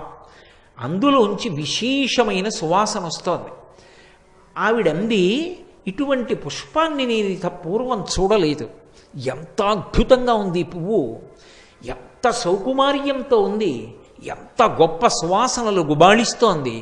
ఇటువంటి పువ్వులు మరికొన్ని పువ్వులుంటే నేను సంతోషిస్తాను. ఇటువంటి పువ్వులు మరికొన్ని నా కొరకు తెచ్చిపెట్టగలరా అని భీమసేనుణ్ణి అడిగింది. ఏదైనా సాధించడం అంటే మహాసంతోషం భీముడికి. ఆయన ఆ 1000 రేకుల తామర ఎటువైపు నుంచి వచ్చి పడిందో, ఆ గాలి ఎటువైపు నుంచి వచ్చిందో దానికి అభిముఖంగా ప్రయాణం మొదలుపెట్టాడు. ఆ హిమవత్ పర్వత శృంగముల మీద ప్రయాణం చేస్తున్నాడు. కనపట్ట జంతువుల్ని తన చేతులతో మర్దిస్తున్నాడు. మంచి చల్లటి నీరు కలిగినటువంటి ఒక సరోవరం కనపడింది. అందులో దిగాడు, స్నానం చేశాడు. కనపడ్డ తీయటి పళ్ళన్నీ తింటున్నాడు. నడిచి వెడుతున్నాడు.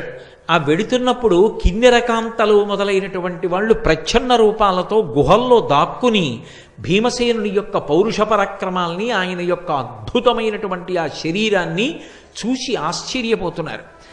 ఆ స్నానం చేసి బయలుదేరి వెడుతున్నటువంటి భీముడికి ఆ ప్రకృతి, ఆ వాతావరణం పులకింపచేసి లోపల కలిగినటువంటి సంతోషాన్ని పట్టలేక తన శంఖాన్ని తీసి పెద్దగా పూరించి సింహనాదం ఒకటి చేశాడు. చేసేటప్పటికి అక్కడ ఉన్నటువంటి ప్రాణుల గుండెలు బద్దలైపోయి నిత్తురు కక్కుకున్నాయి. భీమసేనుడి శంఖనాదం, ఆయన సింహనాదం అంటే అలా ఉంటాయి. అదే సమయంలో అక్కడ గంధమాదన పర్వతం ఉంది. ఇప్పటికీ మీరు బదరీ వెడుతుంటే చెప్తారు ఇదే గంధమాదన పర్వతం అని చెప్తారు. ఇప్పటికీ స్వామి హనుమ ఆ గంధమాదన పర్వతం మీదే ఉంటారు అని చెప్తారు పెద్దలు. పరాశర సంహిత కూడా అదే విషయాన్ని ధృవీకరించింది. మహాభారతం కూడా ఆరణ్యపర్వం అదే విషయాన్ని ధృవీకరించింది. నేనైతే ఏమంటానంటే ఎక్కడ రామనామం ఉంటుందో అక్కడ హనుమ ఉంటారు అని చెప్తాను. కాబట్టి ఆ గంధమాదన పర్వతం మీద విహరిస్తూ వెడుతున్నాడు. ఆ సౌగంధికా పుష్పం, ఆ 1000 రేకుల తామర పువ్వు ఎట్నుంచి వచ్చిందో ఆ చెట్టు వెతుకుతూ వెడుతున్నాడు. వెతుకుతుండగా అక్కడే పెద్ద కదళీవనం ఉంది. కదళీవనం అంటే అరటి తోట. అరటి తోటల్లో స్వామి హనుమ తిరుగుతూ ఉంటారు. ఆయనకి అది మిక్కిలి ప్రీతిపాత్రమైనటువంటి ప్రదేశం. ఆ అరటి తోటలో స్వామి హనుమని ఉపాసన చేసిన, అరటి తోటలో హనుమ యొక్క మూర్తిని పెట్టి హనుమాన్ చాలీసా చదివిన, హనుమ మీద ఇందాక నేను మీకు ఆ మైరావణుని యొక్క ఉపాఖ్యానం చెప్పానే, అందులో ఆ నీలమేఘుడు అనబడేటటువంటి దుర్దండి కుమారుడు స్తోత్రం చేశాడు హనుమని. ఆ స్తోత్రాన్ని పఠించిన, హనుమకి సంబంధించినటువంటి దండకాన్ని చదివిన, హనుమని అష్టోత్తరంతో కానీ సహస్రంతో కానీ పూజ చేసిన కొన్ని ప్రత్యేకమైనటువంటి పళ్ళు ఉన్నాయి. నేను ఈ 5 రోజుల ఉపన్యాసంలోనూ వాటి గురించి మీతో మనవి చేస్తాను ప్రత్యేకంగా. ఆ పళ్ళు ఆయనకి నివేదన చేసిన, అరటి తోటలో పూజ చేస్తే హనుమ ఏదో ఒక రూపంలో వచ్చి వాటిని స్వీకరిస్తారు అని ప్రతీతి. ప్రతీతి ఏమి? యథార్థమే. ఒకప్పుడు గుంటూరులో శ్రీరామాయణం జరుగుతున్న రోజుల్లో ఒక పెద్ద అరటి తోటను ఒక దాన్ని తీసుకుని ఆ అరటి తోటలో అటువంటి పూజ చేస్తే, ఇప్పుడు నేను ఆ వివరాలు చెప్పడానికి సిద్ధంగా లేను, కానీ అది ఎంత పరమ ప్రామాణికమైనటువంటి సత్యము అన్నది నిరూపణమైంది. హనుమ అరటి తోటలో పూజ చేస్తే వచ్చి స్వీకరిస్తారు, కదళీవనంలో తిరుగుతారు అని. ఇప్పటికీ మీకు కొన్ని క్షేత్రాలు ఉన్నాయి, కొన్ని ప్రదేశాలు ఉన్నాయి. ఆ ప్రదేశాలకు వెడితే హనుమ స్పర్శ స్పష్టంగా కనపడుతుంది. ఇప్పటికీ వెంకటాచలంలో ఒక ప్రత్యేకమైనటువంటి ప్రదేశం ఉంది. మెట్లు దిగి విడితే పెద్ద మామిడి చెట్లు, అరటి తోపులు కనపడతాయి. దాని మధ్యలో ఉంటుంది హనుమ యొక్క దేవాలయం. అటువంటి కదళీవనంలో ఒక పర్వత గుహలో పడుకునున్నారు. మళ్ళీ వెనక్కి భారతంలోకి రండి, ఆరణ్య పర్వంలోకి. భీమసేనుడు సౌగంధికా పుష్పాల కోసం వెడుతున్నాడు. పెద్ద సింహనాదం చేశాడు, శంఖనాదం చేశాడు. ప్రాణులన్నీ భీతిల్లేయి. అటువంటి సమయంలో అక్కడే పర్వత గుహలో పడుకునున్నారు హనుమ. ఆయన వెంటనే ఉలిక్కి పడి లేచారు. ఒక్కసారి ఆ చప్పుడు మళ్ళీ జ్ఞాపకం తెచ్చుకున్నారు. ఓ నా సోదరుడు, నా తమ్ముడు, వాయుపుత్రుడు భీమసేనుడు సౌగంధికా పుష్పాల కోసం వచ్చాడు. వచ్చి చల్లటి నీటిలో స్నానం చేశాడు, సేద తీరాడు, తీయటి పళ్ళు తిన్నాడు. ఆ సంతోషం లోపల అణుచుకోలేక పెద్ద సింహనాదం చేసి శంఖం పూరించాడు. కాబట్టి ఇప్పుడు నేను ఆ భీమసేనుణ్ణి కలుస్తాను అని తిన్నగా వెళ్ళి భీమసేనుడు వెడుతున్నటువంటి దారికి అడ్డుగా ఒక వృద్ధవానర రూపంతో పడుకున్నారు. వెళ్ళిపోతున్నటువంటి భీమసేనుడు చూశారు, అడ్డుగా ఎవరైనా పడుకునుంటే దాటి వెళ్ళకూడదని ధర్మశాస్త్రం. అందుకని ఆయన అన్నారు, ఓ వృద్ధవానరమా, నేను భీమసేనుణ్ణి నడిచి వెడుతున్నాను, వాయుపుత్రుణ్ణి, ధర్మరాజు సోదరుణ్ణి, ఏం అడ్డంగా పడుకుంటావు, లేచి పక్కకు పో. నిన్ను దాటడం నాకు చేత కాదు అనుకుంటున్నావేమో, నిన్నేమిటి, నిన్ను ఈ శిఖరాన్ని కూడా లంఘిస్తాను, అంత శక్తివంతుణ్ణి, మర్యాద కోసం అడిగాను, పక్కకి తప్పుకోమన్నారు. అంటే హనుమ ఏమీ తెలియనటువంటి వారిలే అన్నారు, అబ్బా అబ్బా అబ్బా అబ్బా చాలా గొప్పవాడవే, నన్ను లంఘిస్తావు, ఎదురుగుండా కనపడుతున్న గిరిని లంఘిస్తామే అన్నారు. మరి ఏమనుకుంటున్నావు, ఒకప్పుడు మా అన్నగారు హనుమ 100 యోజనముల సముద్రాన్ని లంఘించి వెళ్ళారు, అలా దాటగలను అన్నారు. అంటే ఆయన ఎప్పుడు రామనామం ఏ కారణంగానైనా వినపడుతుందా అని చూస్తుంటారు.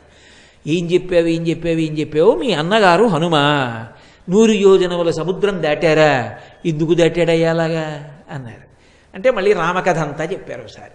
దశరథ మహారాజు గారి పెద్ద కొడుకు రామచంద్రమూర్తి, సీతమ్మ, అరణ్యవాసం, రావణాసురుడు, సీతాపహరణం, ఆ సుగ్రీవుడితో స్నేహం చెయ్యడం, దశ దిశలకి ఆ వానరులందరూ వెళ్ళడం, దక్షిణ దిక్కి హనుమ వెళ్ళడం, 100 యోజనముల సముద్రాన్ని దాటి శిశుపావనంలో సీతమ్మ తల్లి యొక్క జాడ కనిపెట్టి వెనక్కి రావడం, సేతుబంధనం, రావణ సంహారం, సీతారాముల యొక్క పట్టాభిషేకం లఘువుగా చెప్పారు. చాలా సంతోషించారు. ఎలాగో అలా రామకథ చెవిని పడింది కదూ, అది ఆయనకి పరమ సంతోషం. అన్నీ విని అన్నారు, అబ్బా మీ అన్నగారు హనుమ అంత బాగా లంఘనం చేశారే, నువ్వు కూడా అలా లంఘనం చేయగలవు, కానీ ఇంత చిన్న పనికి అంత పెద్ద లంఘనం ఎందుకయ్యా, వృద్ధుణ్ణి, వానరుణ్ణి, శరీరమా జర్జరీభూతం అయిపోయింది, రోగములా పొటమరించాయి, నా అంత నేను లేవలేను, అంత ఉద్ధతి ఎందుకు, కాస్త తీసి పక్కన పడుకోబెట్టి వెళ్ళిపోతే అయిపోలా అన్నారు. వెంటనే వృద్ధవానరం, దీన్ని ఎత్తి పక్కన పెట్టడం ఎంత పెద్ద విశేషం అని మహాభారతంలో వర్ణిస్తారు. ఏపున 2 చేతులను ఇమ్మున పట్టి అమర్చి ఎత్తగా ఓపగా మొగ్గతిల్లబడి ఆయన ఘర్మజలార్ధ్రదేహుడై కాపురుషుండువోలి నిజగర్వము తక్కి ఊరుకుండే చింతాపరుడై వృకోదరుండు తద్దయు లజ్జ నధోముఖంబుతోన్ అంటాడు.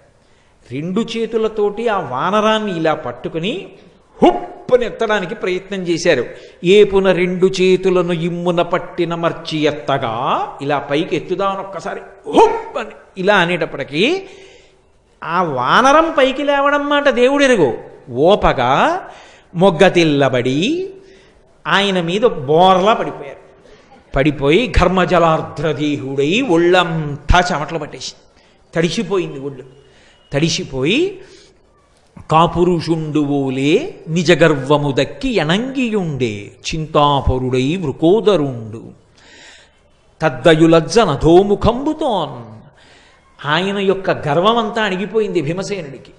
అణిగిపోయి ఏమిట్రా ఈ వానరం, దీన్ని ఎత్తలేకపోయాను సరికదా, బోర్లా పడిపోయానని సిగ్గుపడిపోయి తలదించుకుని నిలబడి, అయ్యా నువ్వెవరో మహాత్ముడవు, సామాన్యుడివి కావు, నన్ను పరీక్షించడానికి వచ్చినటువంటి మా అగ్రజులు హనుమయ లేకపోతే మహర్షుల, దేవతల, నాకు యథార్థం చెప్పండి అన్నారు. అప్పుడు స్వామి హనుమ, నేను నీ అగ్రజుణ్ణయా, నేను హనుమని, నీ యొక్క శక్తిని పరిశీలనం చేద్దామని ఈ మాట అన్నాను అంటే ఎంతో సంతోషించి 2 చేతులు కైమోడ్చి నమస్కరించి, అయ్యా మీకు అన్ని విషయాలు తెలుసు, 4 యుగముల యొక్క లక్షణాలు ఎలా ఉంటాయో, 4 యుగాలలో ధర్మ సంస్థాపన ఎలా జరిగిందో ఆయా యుగ లక్షణములను చెప్పమని అడిగారు. అడిగితే సంగ్రహంగా 4 యుగాలు, 4 యుగాలలో శ్రీ మహావిష్ణువు స్వీకరించేటటువంటి అవతారాలు, వాటి యొక్క వర్ణములు, ఆ ధర్మ సంస్థాపన క్రమాన్ని మహానుభావుడైనటువంటి హనుమ ఉపదేశం చేశారు. చేసిన తరువాత భీమసేనుడు ఒక కోరిక కోరారు. అన్నగారు నాకొక్క కోరిక, ఆనాడు మీరు పరమ భయంకరమైనటువంటి రూపాన్ని చూపించారు రామరావణ సంగ్రామంలో, ఏది ఇంకొక్కసారి మీరు అటువంటి రూపాన్ని నాకు చూపించండి, దర్శనం చేస్తానన్నారు. ఎప్పుడో జరిగిన రూపం ఇప్పుడు ఎందుకు లేవయా, ఊరుకో అన్నారు. కాదు కాదు చూడవలసిందే. సరే చూపిస్తాను చూడమని మేరుమందర సంకాశౌ భవౌదీప్తానలప్రభ, మేరు పర్వతం ఎలా ఉంటుందో అలా పెరిగిపోవడం మొదలుపెట్టారు. పెరిగిపోతే ఆయన రూపం 10 దిశలు నిండిపోయింది. నిండిపోతే ఇంతటి ధైర్యశాలి అయినటువంటి భీముడు గజ గజ వణికిపోయాడు ఆ రూపాన్ని చూసి. వణికిపోయి ఇక చూడలేక 2 చేతులతో కళ్ళు మూసేసుకుని, అలా కళ్ళు మూసుకుని 2 చేతులు ఎత్తి నమస్కారం చేసి, నేను చూడలేకపోతున్నాను ఈ రూపాన్ని, నాకు భయం వేస్తోంది, ఉపసంహారం చేసేయండి అన్నాడు. అంటే ఉపసంహారం చేశారు. ఉపసంహారం చేసి మళ్ళీ వృద్ధవానరం ఎలా ఉంటుందో అలా కనపడ్డాడు. కనపడి ఇది నువ్వు చూపించమన్నావని చూపించినటువంటి రూపం, శత్రువీరులు ఎదురు నిలబడినప్పుడు దీనికి 2 ఇంతలు పెరుగుతుంది నా శరీరం. అటువంటి రూపాన్ని చూడడమే సాధ్యం కాదు. అటువంటి రూపంతోనే తొడ కొట్టినా, నా తోక విదల్చినా, నా నోరు తెరిచినా, నా 2 చేతులు పరిగలలా చాచినా, నా పాదములతో తొక్కినా నన్ను ఎదుర్కొని నిలబడగలిగిన వాడు ఈ లోకంలో ఉండడు. ఎందుకయ్యా ఇన్ని ఇడుములు పడతారు? ఒక్క క్షణంలో హస్తినాపురానికి వెళ్ళి మీ శత్రువులైన ధార్తరాష్ట్రుల్ని పీనుగు పెంటలు చేస్తాను, మీకు పట్టాభిషేకం చేస్తానన్నారు. మేము పౌరుష పరాక్రమాలు ఉన్నవాళ్ళమే, మీ అండదండలుండగా మాకేమి లోటు స్వామి హనుమ, మీరు మాకు అన్నగారు కాబట్టి మీ ఆశీర్వచనం చాలు, మేము మా పరాక్రమంతో శత్రువుల్ని సంహరించి రాజ్యాన్ని చేపడతాం, మీ ఆశీర్వచనం మాకు ఉంచండి అన్నారు. చాలా సంతోషించారు. మీ పౌరుష పరాక్రమాలు ఏమిటో చూడాలని నాకు కోరికగా ఉంది మీరు శత్రువుల్ని సంహరిస్తున్నటువంటి వేళలో. కాబట్టి కురుక్షేత్ర సంగ్రామం ప్రారంభమవుతున్నప్పుడు ఒక్కసారి నన్ను స్మరించండి, నేను మీలో ప్రధాన వీరుడైనటువంటి అర్జునుడి యొక్క రథ పతాకం మీదకి వచ్చి కూర్చుంటాను, కూర్చుని మీరు చేసేటటువంటి యుద్ధాన్నంతటినీ పరిశీలిస్తానన్నారు. హనుమ మంగళప్రదుడు. హనుమ ఎక్కడ ఉంటారో అక్కడ మంగళం జరుగుతుంది, హనుమ ఎక్కడ ఉంటారో అక్కడ శుభం జరుగుతుంది, హనుమ ఎక్కడ ఉంటారో అక్కడ ఈశ్వరుడి యొక్క కృప ఉంటుంది. మహానుభావుడు వచ్చి అర్జునుడి యొక్క రథ పతాకం మీద కూర్చున్నారు కాబట్టే పాండవులు గెలవడానికి అవకాశం ఏర్పడడానికి ఉన్నటువంటి కారణాల్లో ఒక బలమైన కారణమైంది. అంతటి మహానుభావుడు. భీమసేనుడు అడిగాడా, అయ్యా మీరు వచ్చి మా తమ్ముడు అర్జునుడి యొక్క రథ పతాకం మీద వేయించేసి ఉండండి అని అడగలేదు. అడిగాడా, మీరు మా శత్రువుల్ని పరిమార్చండి అని అడగలేదు. అడగకుండా నేను వచ్చి అర్జునుడి యొక్క రథపతాకం మీద కూర్చుంటాను అన్నారు. ఎక్కడ ధర్మం ఉంటుందో, ఎక్కడ ధర్మానురక్తి ఉంటుందో, ఎక్కడ ఈశ్వర భక్తి ఉంటుందో అక్కడక్కడ పిలవవలసినటువంటి అవసరం లేకుండా స్వామి హనుమ బయలుదేరి వస్తూ ఉంటారు. అసలు హనుమ లేకపోతే ఉపద్రవము గడవదు. నేను అందుకే మీతో మొట్టమొదట్లోనే మనవి చేయడానికి కారణం అదే.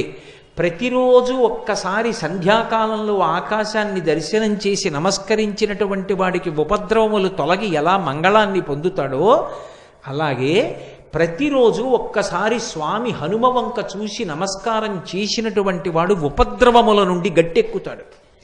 అది ఎంత మహోపద్రవం అవనివ్వండి, గట్టెక్కడానికి స్వామి హనుమ కారణమవుతారు. ఆయన గట్టెక్కిస్తారు. ఆయన యొక్క శక్తి అటువంటిది. మీకు నేను రామాయణంలోంచే ఈ మాట అన్నందుకు ఒక సందర్భాన్ని నిరూపణం చేస్తాను.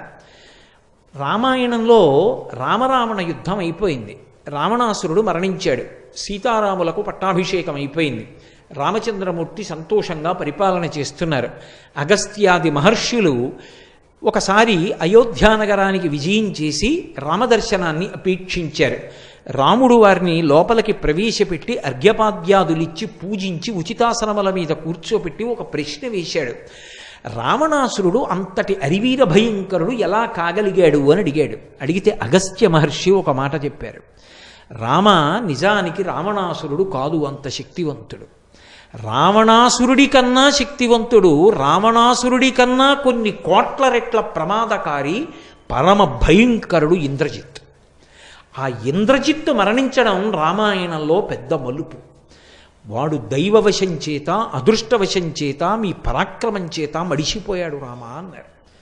ఏమిటా ఇంద్రజిత్ విశేషం నాకు చెప్పవలసింది అని అడిగారు రామచంద్రమూర్తి. అప్పుడు చెప్పారు అగస్త్య మహర్షి, చాలా చిన్న వయస్సులో కృష్ణాజినం కట్టుకుని యజ్ఞోపవీతం వేసుకుని శిఖతో ఉండగా అంత చిన్న వయస్సులో 7 యజ్ఞాలు చేశాడు. అవి ఒకటి కాదు, అశ్వమేధము, వాజపేయము, పౌండరీకము ఇటువంటివి 7 పూర్తి చేశాడు. 7వది మహేశ్వర ప్రీతి కొరకు చేశాడు. 7 యజ్ఞములు అనితర సాధ్యమైన రీతిలో పూర్తి చేసి అంత బంగారం దానం చేశాడు. చేస్తే పరమేశ్వరుడు ప్రత్యక్షం అయ్యాడు. నీకేం కావాలని అడిగాడు. నాకు తామసీ విద్య కావాలన్నాడు. తామసీ అంటే ఆ వ్యక్తి యుద్ధానికి బయలుదేరితే చీకట్లు సృష్టిస్తాడు. కటిక చీకటి అయిపోతుంది. ఆ కటిక చీకట్లో ఆ వ్యక్తి ఎక్కడున్నాడో ఎవరికీ తెలియదు. ఆయన యొక్క నిలబడిన ప్రదేశం ఎవరికీ గుర్తించడానికి యోగ్యంగా ఉండదు, ఎవరికీ తెలియడు. ఆ చీకట్లో ఉంటాడు. రథం కూడా దివ్యరథం ఉంటుంది, అది ఈశ్వర ప్రసాదంగా వచ్చిన దివ్యరథం. దాని గుర్రాలు అంతే, అక్షయబాణ తుణీరాలు అంతే. అందులో ఉండి చీకట్లోంచి మేఘముల చాటు నుంచి బాణాలు విడిచిపెడతాడు. ఎంతమందినైనా పడగొడతాడు. అసలు బాణం ఎక్కువ పెట్టడానికి ఎక్కడున్నాడో తెలియదు ఎవరికి. అటువంటి గుర్రాన్ని, అటువంటి గుర్రాల్ని, అటువంటి రథాన్ని, అటువంటి అక్షయబాణ తూణీరాల్ని, తామసీ విద్యని పొందాడు. పొంది రావణాసురుని యొక్క ఆశీర్వచనాన్ని పొందాడు. ఒకప్పుడు రావణాసురుడు స్వర్గలోకం మీదకి దండయాత్ర చేసి దేవేంద్రుడితో యుద్ధం చేశాడు. దేవేంద్రుణ్ణి ఇంకా గెలవలేదు, కానీ బడలిపోయాడు. ఆ బడలిపోయి ఉన్నప్పుడు బయలుదేరి వచ్చాడు ఇంద్రజిత్తు. తనకున్నటువంటి తామసీ విద్యని ఆవిష్కరించాడు. వెంటనే ఇంద్రుణ్ణి బంధీకృతుణ్ణి చేశాడు. రథంలో పెట్టుకుని రావణుడి దగ్గరికి వచ్చారు. నాన్నగారు యుద్ధం అయిపోయింది, ఇంద్రుణ్ణి బంధించేశాను, పదండి అంతఃపురానికి అన్నాడు. తెల్లబోయాడు రావణాసురుడు.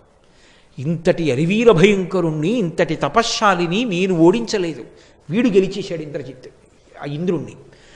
ఇంద్రుడిని బంధించి లంకాపురానికి తీసుకొచ్చి అంతఃపురంలో కారాగారంలో ఉంచాడు. ఇప్పుడు పులస్త్య బ్రహ్మ, చతుర్ముఖ బ్రహ్మ ఇద్దరూ బయలుదేరి వచ్చారు. ఇంద్రుణ్ణి బంధించడం మర్యాద కాదయా, విడిచిపెట్టు. కానీ ఇంద్రుణ్ణి గెలిచిన వాడివి కాబట్టి ఇక నుంచి నిన్ను మేఘనాథుడని పిలవరు, ఇంద్రజిత్ అని పిలుస్తారు. ఆయన అన్నాడు, ఇంద్రుణ్ణి విడిచిపెడతాను, కానీ నాకు మరణం లేకుండా వరమిమ్మన్నాడు. అసలే అంత భయంకరమైనటువంటి తామసీ విద్య చేతిలో ఉన్నవాడు, ఈశ్వరానుగ్రహ సంపన్నుడు, ధర్మమును విడిచిపెట్టినవాడు, ఏ ప్రమాదం తెస్తాడోనని బ్రహ్మగారు అన్నారు. అలా చిరంజీవిత్వాన్ని ఇవ్వడం కుదరదు. ఈ లోకంలో పుట్టిన వాళ్ళందరూ వెళ్ళిపోవలసిందే. అందుకే ఇది మర్త్యలోకము అని పిలవబడుతుంది. కాబట్టి శరీరం విడిచిపెట్టాలి. కానీ ఇంద్రుణ్ణి గెలవడం కన్నా గొప్పతనం లోకంలో ఎక్కడుంది? నిన్ను నేను నా నోటితో ఇంద్రజిత్ అని పిలుస్తున్నాను. అప్పుడు ఇంద్రజిత్ అన్నాడు, అయితే పోనీ ఒక వరం ఇవ్వండి. నేను ప్రతిరోజు నికుంభిలకి హోమం చేస్తాను. లంకాపట్టణంలో ఉండేటటువంటి దేవత, ఆవిడికి హోమం చేసినప్పుడు చాలా ఉగ్రమైన హోమం చేస్తాడు. నెత్తురు అందులో పోసి నల్లమేకని పళ్ళతో పట్టి పీకుతాడు, పీకి హవ్యం ఇస్తాడు. అటువంటి హోమం చేస్తాను. హోమం పూర్తి చేసి రథం ఎక్కితే ఇక నన్ను ఓడించగలిగిన వాడు 3 లోకముల యందు ఉండకూడదు. తథాస్తు వరమిచ్చాడు. అందుకే ఇంద్రజిత్తుని ఎవరూ నిగ్రహించలేరు. అటువంటి ఇంద్రజిత్ రామాయణంలో ఏ కారణానికి పడిపోయాడో తెలుసా? అసలు మీరు యుద్ధకాండ చదివితే రామాయణం ఇంతకుముందు ఎప్పుడూ చదవలేదు, ఇదే మొట్టమొదటిసారి. అసలు రామకథ ఏమిటో తెలియదు అనుకోండి, ఉద్విగ్నతతో వెంట్రుకలు నిక్కపొడుచుకుంటే అసలు ఏమవుతుందని.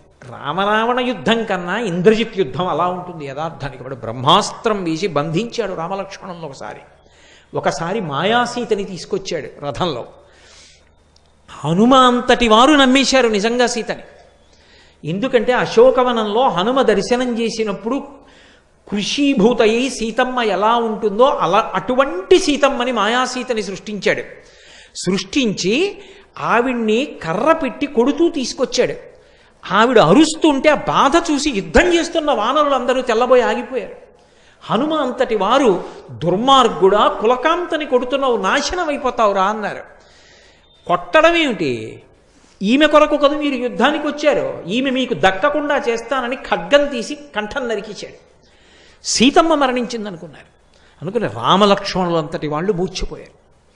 లక్ష్మణస్వామి తెలివి పొంది రామచంద్రమూర్తిని ఊరడించాడు. ఇంకేమి రామాయణం అసలు. వానరులందరూ దిక్కులు పట్టి పారిపోయారు. హనుమంతటి వారు కూడా నిర్వేదానికి గురైపోయారు. అప్పుడు అదృష్టవశాత్తు విభీషణుడు వచ్చాడు. వాడు మాయావి, రాక్షసుడు.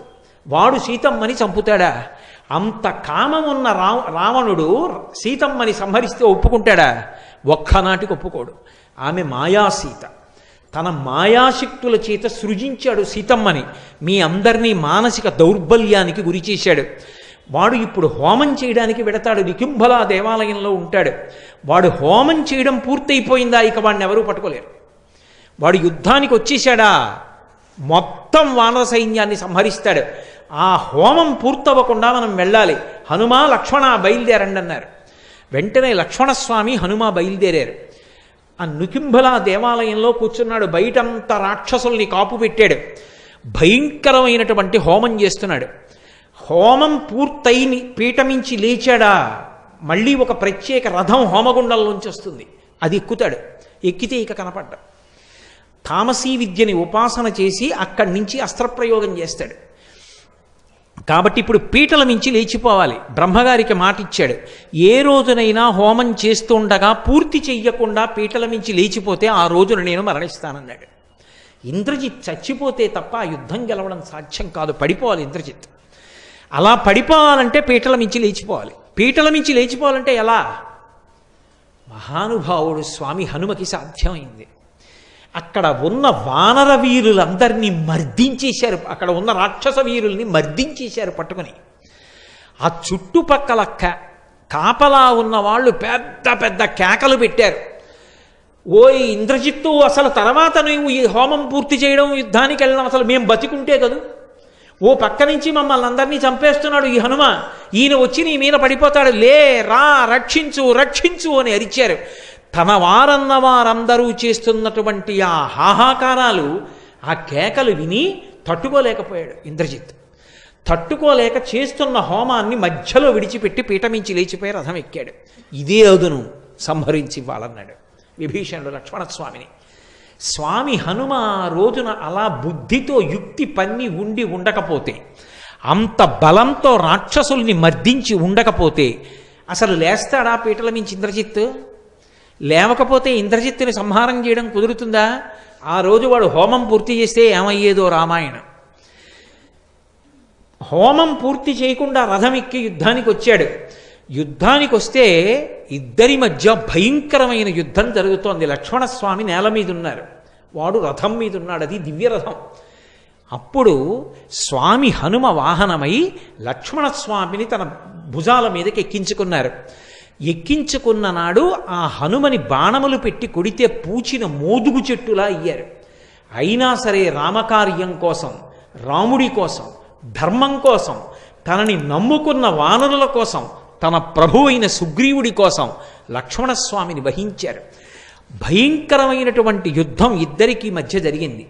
అంత భయంకరమైనటువంటి యుద్ధం జరిగితే ఆ యుద్ధంలో చిట్ట చివరికి రౌద్రాస్త్రాన్ని ప్రయోగించాడు.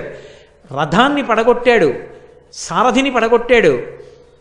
చిట్ట చివరికి ఇంద్రజిత్తు ఇవన్నీ పోయినా సరే చేతిలో ఖడ్గాన్ని పట్టుకొని వేరొక ధనస్సు తీసుకుని లక్ష్మణస్వామి మీదకి యుద్ధానికి వచ్చాడు.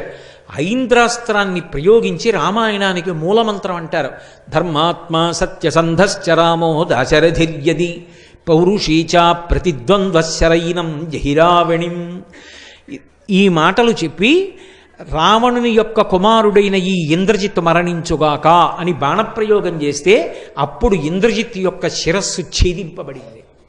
స్వామి హనుమ లేకపోతే అసలు ఆ ఇంద్రజిత్తు సంహారం చెయ్యడం అనేటటువంటిది అంత తేలికగా జరిగి ఉండేదా అనే ఆలోచన చేస్తే అసలు అది అంత తేలికగా జరిగేటటువంటి కార్యం కానే కాదు.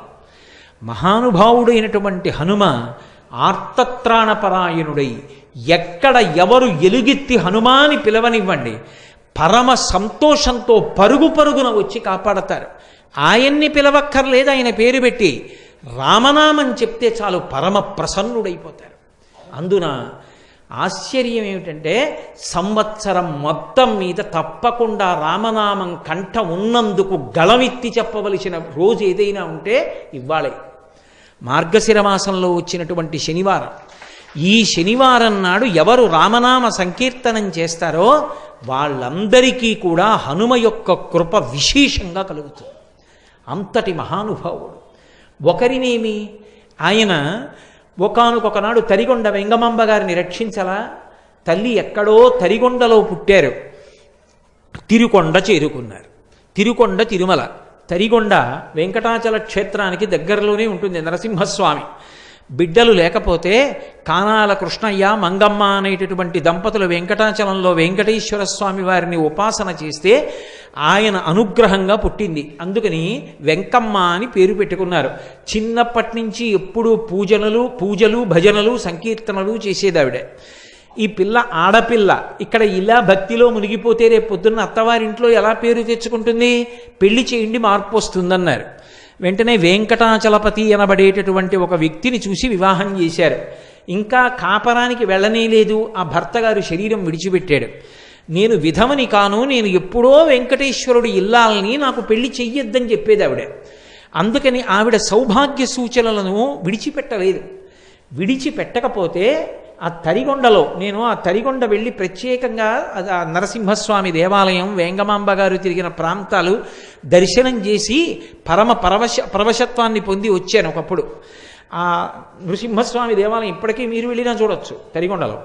ఆ తల్లి మంగళప్రదమైనటువంటి చిహ్నములతో సౌభాగ్యవంతురాలైన స్త్రీ ఎలా ఉంటుందో అలా పసుపు, గాజులు, పువ్వులు, కుంకం వీటితో ఉంటోందని ఒకప్పుడు ఆ ఊరు పీఠాధిపతులు వస్తే వారికి ఫిర్యాదు చేశారు. ఊళ్ళో ఉన్నవారు ఆయన పిలిపించారు వెంగమాంబ గారిని. వెంగమాంబ గారు చేతిలో పళ్ళు పట్టుకొచ్చి అక్కడ పెట్టి నిలబడ్డారు. నమస్కరించలేదు. పీఠాధిపతులు అడిగారు, ఎందుకు నమస్కరించలేదు నాకని అడిగారు. మీరు ఏమనుకోకుండా ఒక్కసారి లేవండి అన్నారు ఆవిడ. పీఠాధిపతులు లేచారు. ఆవిడ పీఠానికి నమస్కారం చేశారు. పీఠానికంటే ఆయన కూర్చున్న ఆసనానికి. ఆసనం భగ్గున కాలిపోయింది. అప్పుడు ఆయనకు అర్థమైంది ఈవిడ కారణజన్మురాలు. ఇటువంటి ఆవిడ జోలికి వెళ్ళవద్దు. ఈమె సంప్రదాయములకు అతీతమైన వ్యక్తి. అన్నీ ఒక గాట కలిపి మాట్లాడకూడదు. ఆమె సంప్రదాయాతీతమైన వ్యక్తి అని పీఠాధిపతులు చెప్పిన తరువాత కొన్నాళ్ళు ఆవిడ జోలికి వెళ్ళలేదు. కానీ ఒకప్పుడు ఆమె ఆ దేవాలయంలో హనుమ పాద సన్నిధిలో కూర్చుని ధ్యానంలో ఉండగా అర్చకులు జుట్టు పట్టి ఈడ్చేసి, మా ఊరికి దాపురించావు, ఎక్కడికైనా పోయినా బాగుండు నువ్వు అన్నారు.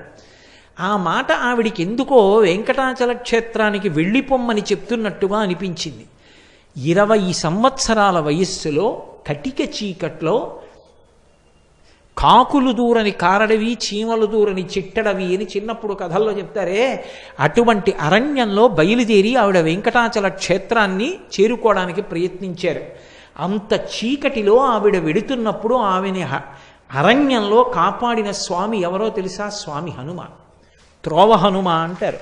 ఇప్పటికీ ఉంది వెంకటాచల క్షేత్రంలో ఆ మూర్తి.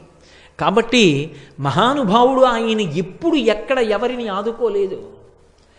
స్వామి అని పిలిస్తే చాలు, ధర్మం కోసం, ధర్మమునందు అనురక్తి ఉన్న వారి కోసం పరుగు పరుగున వచ్చి కాపాడారు. ఆయన సంగీతమునందు కూడా అంతటి మహాప్రవేశం ఉన్నటువంటి వారు. పరాశర సంహితలో ఒక విషయం చెప్తారు. ఆయన ఎంత వినయమున్నవారో, గర్వం అన్న మాటకు ఆయన అంత వ్యతిరేకి. గర్వం అంటే ఆయనకు అసహ్యం. ఒకానొకప్పుడు గరుత్మంతుడు అహంకారాన్ని పొందాడు. నా అంత గొప్పవాడెక్కడున్నాడు? శ్రీ మహావిష్ణువుకి వాహనాన్ని. ఎటువంటి వారినైనా నా ముక్కుతో చీల్చి చెండాడగలను, నా రెక్కలతో కొడతాను, నా పాదములతో గోళ్లతో చీల్చేస్తానని గమనించాడు కృష్ణ భగవానుడు.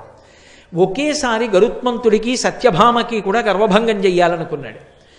గరుత్మంతుడిని పిలిచి, ఓ వైనతేయ, నువ్వు వెంటనే వెళ్ళి అదిగో గంధమాదన పర్వతం మీద పర్వత గుహలో పడుకుని ఉన్నారు హనుమ, నేను పిలుస్తున్నానని చెప్పి వెంటనే తీసుకురా అన్నారు.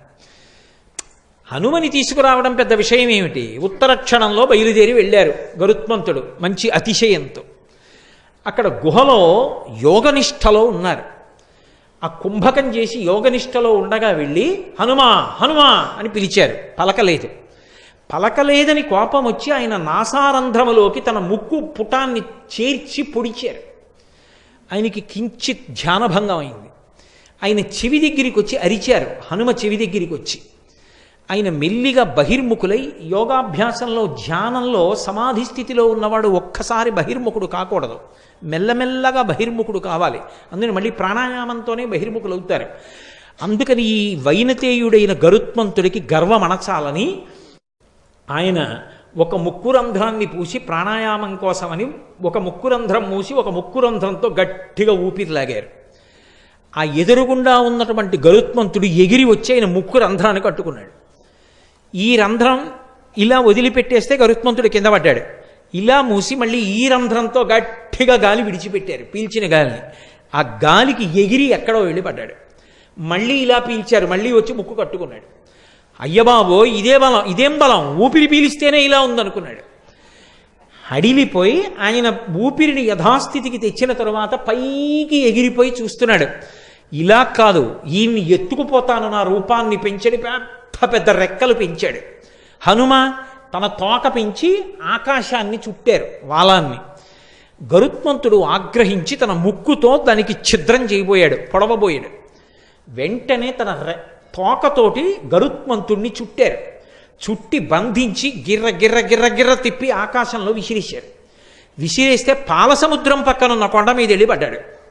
పడి అక్కడి నుంచి శరీరం అంతా భిన్నమైపోయి పాలసముద్రంలో మునిగాడు. మళ్ళీ పూర్వ తేజస్సు వచ్చింది. చేతులు కట్టుకుని అత్యంత వినయంగా శ్రీకృష్ణ భగవానుడి దగ్గరికి వెళ్ళాడు. ఏమి హనుమా, ఏమి గరుత్మంతా తీసుకురమ్మన్నాను, హనుమని ఎందుకు తీసుకురాలేదన్నారు. ఏమీ తెలియనట్టు కృష్ణ పరమాత్మ. ఆయన ఏదో ధ్యానంలో ఉన్నాడు, మహానుభావ తీసుకురావడం కష్టమైంది, పలకట్లేదు. నా ఆజ్ఞాని చెప్పు, సీతారాములు పిలుస్తున్నారని చెప్పు, వెంటనే వస్తాడు, వెళ్ళు, భయం లేదన్నారు. ఈసారి వెడితే రావడం ఉంటుందా?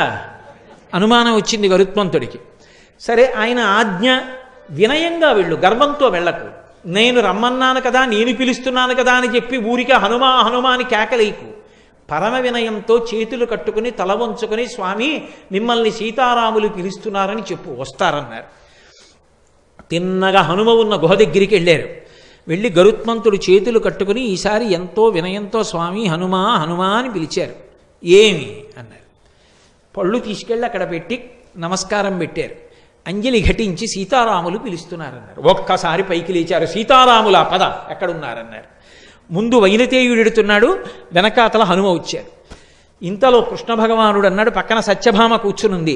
సత్యభామ సత్యభామ, హనుమ వస్తున్నారు, పక్కన సీతమ్మని తప్ప ఒప్పుకోరు, నేను రాముడిగా మారిపోతున్నాను, నువ్వు సీతమ్మగా మారిపో అన్నారు. నేనెక్కడ మారిపోతాను సీతమ్మగా? అలా సీతమ్మే కావాలంటే కావాలనమనండి, నేను కృష్ణుడిగా ఉన్నాను, సత్యభామని చెప్పండి. అయినా అలా ఎవరు మారతారు? రుక్మిణీదేవి మారుతుంది అన్నాడు కృష్ణ భగవానుడు. ఆవిడికి మరీ ఆగ్రహం వచ్చింది. అబ్బా, రుక్మిణీదేవి సీతమ్మ అయిపోగలదే, అయితే రుక్మిణీదేవిని పిలిచి కూర్చోబెట్టుకోండి, మారుతుందేమో చూద్దాం. రుక్మిణీదేవి మారలేదని ఆవిడ ఆశ. ఆయన వెంటనే వచ్చేస్తున్నారు, స్వామి హనుమ రా రా, రుక్మిణి రా అని పక్కన కూర్చోబెట్టుకున్నారు. అనగా ఆదిలక్ష్మి అయిన రుక్మిణి తోడ క్రీడ సల్పుచున్న కృష్ణ చూచి కదూ, ఆవిడ ఆదిలక్ష్మే, ఆవిడే ఆదిలక్ష్మి, ఆవిడే ఒకప్పుడు సీతమ్మగా వచ్చింది. శ్రీరమ సీతగాక నిజ సేవక బృందము వీర వైష్ణవాచార జనంబుగాగ విరజానది గౌతమిగాగ వికుంఠమున్నారయ భద్రశైల శిఖరగ్రముగాగ వసించు చేతనోద్ధారకుడైన విష్ణుడవు దశరథి కరుణాపయోనిధి అంటారు గోపరాజు గారు. రుక్మిణీదేవి సీతమ్మగా మారిపోయింది. కృష్ణ భగవానుడు రాముడైపోయాడు. హనుమ గబగబా లోపలికి వచ్చారు. రామా రామా రామా, పరమ సంతోషం. ఆయన చుట్టూ ప్రదక్షిణం చేసేశారు. ప్రదక్షిణాలు చేసి ఆయన కాళ్ళ మీద పడిపోయి నమస్కారం చేశారు. వెంటనే సీతమ్మ మెళ్ళలోంచి హారాన్ని తీసి రాముడికి ఇచ్చింది. రాముడు ఆ హారాన్ని తీసి హనుమకిచ్చి, హనుమ ఎప్పుడు ఈ హారాన్ని పక్కన పెట్టకు, మెడలో వేసుకో. తప్పకుండా వేసుకుంటానని మెడలో వేసుకున్నారు. కొన్ని పళ్ళిచ్చి, హనుమ చాలా సంతోషం, నువ్వు మళ్ళీ యథేచ్ఛగా గంధమాదన పర్వతాన్ని చేరుకుని నీ గుహలో కూర్చుని ధ్యానం చేసుకో.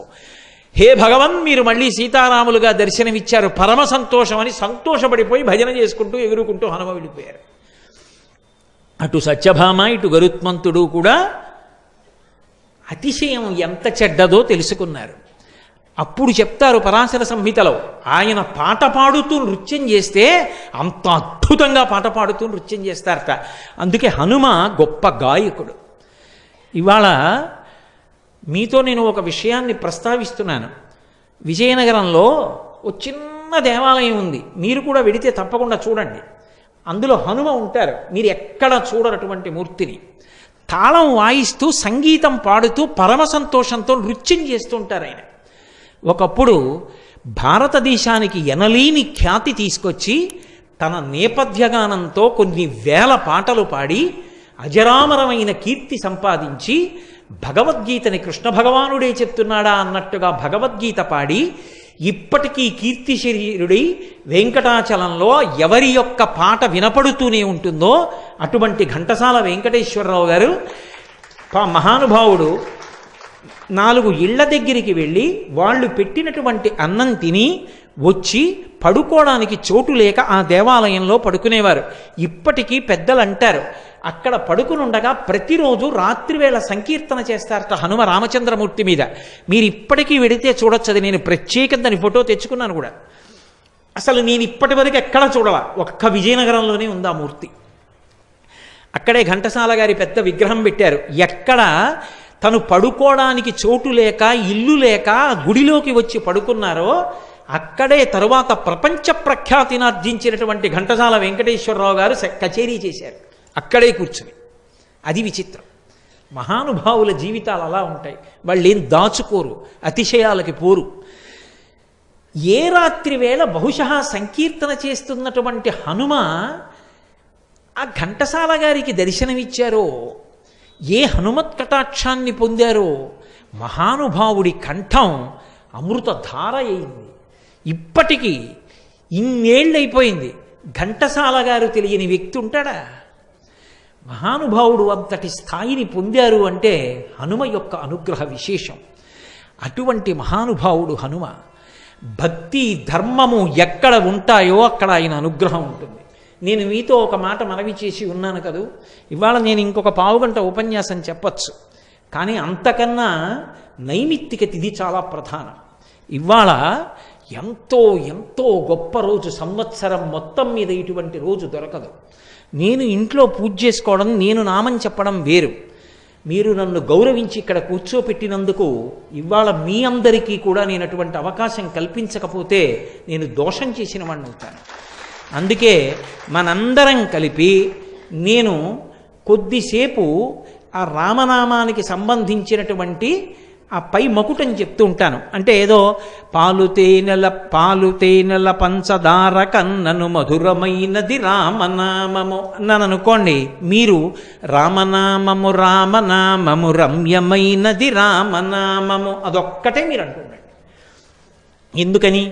రామనామము రమ్యమైనది రామనామము అన్నప్పుడు 3 మాటలు రామ రామ రామ అంటారు. మీరు 3 మాటలు రామ రామ రామ అంటే 2 × 5 × 2 × 5 × 2 × 5 2 5 10 10 20 20 100 100 200 205 1000 సహస్రనామ తత్తుల్యం రామనామ వరాననే. అన్ని మాటలు ఇవాళ మీరు విష్ణు సహస్రం చేసేసినట్టు. కాబట్టి నేను చెప్తాను, ఎవ్వరూ కూడా మళ్ళీ మనకి భగవంతుని యొక్క అనుగ్రహం పొందడానికి ఇటువంటి తిథులు కలిసి రమ్మంటే రావు. జీవితంలో అవకాశాన్ని వినియోగించుకున్నవాడు ధన్యుడు.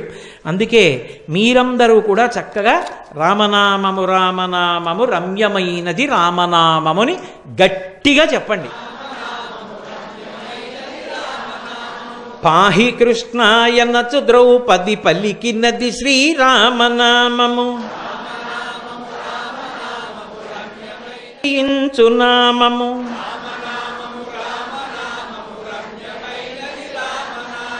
బ్రహ్మ సత్యము జగన్మిథ్యాభావమే శ్రీరామనామము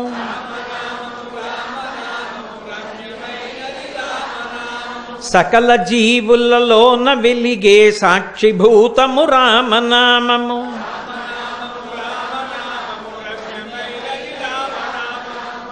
ఇప్పుడు మీరు ఎంత గట్టిగా చెప్పగలరో అలా చెప్పాలి. హనుమ మురిసిపోతారు.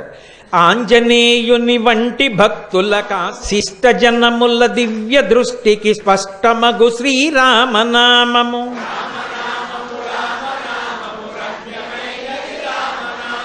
నిర్వికారము నిర్వికల్పము నిర్గుణము శ్రీరామనామము మేరుగిరి శిఖరగ్రమందున మెరయుచున్నది రామనామము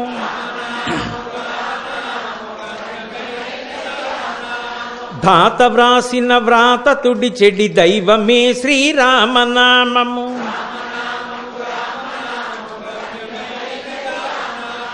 రజతగిరిపతికి నెప్పుడు రమ్యమైనది శ్రీరామనామము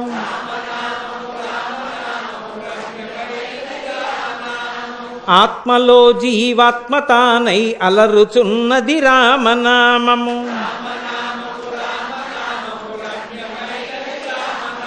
రామతత్వము నెరుగు వారికి ముక్తితత్వము రామనామము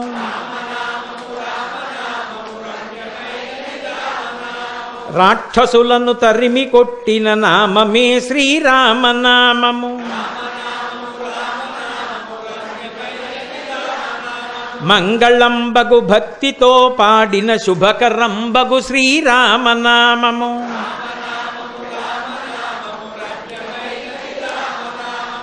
చాలా సంతోషం.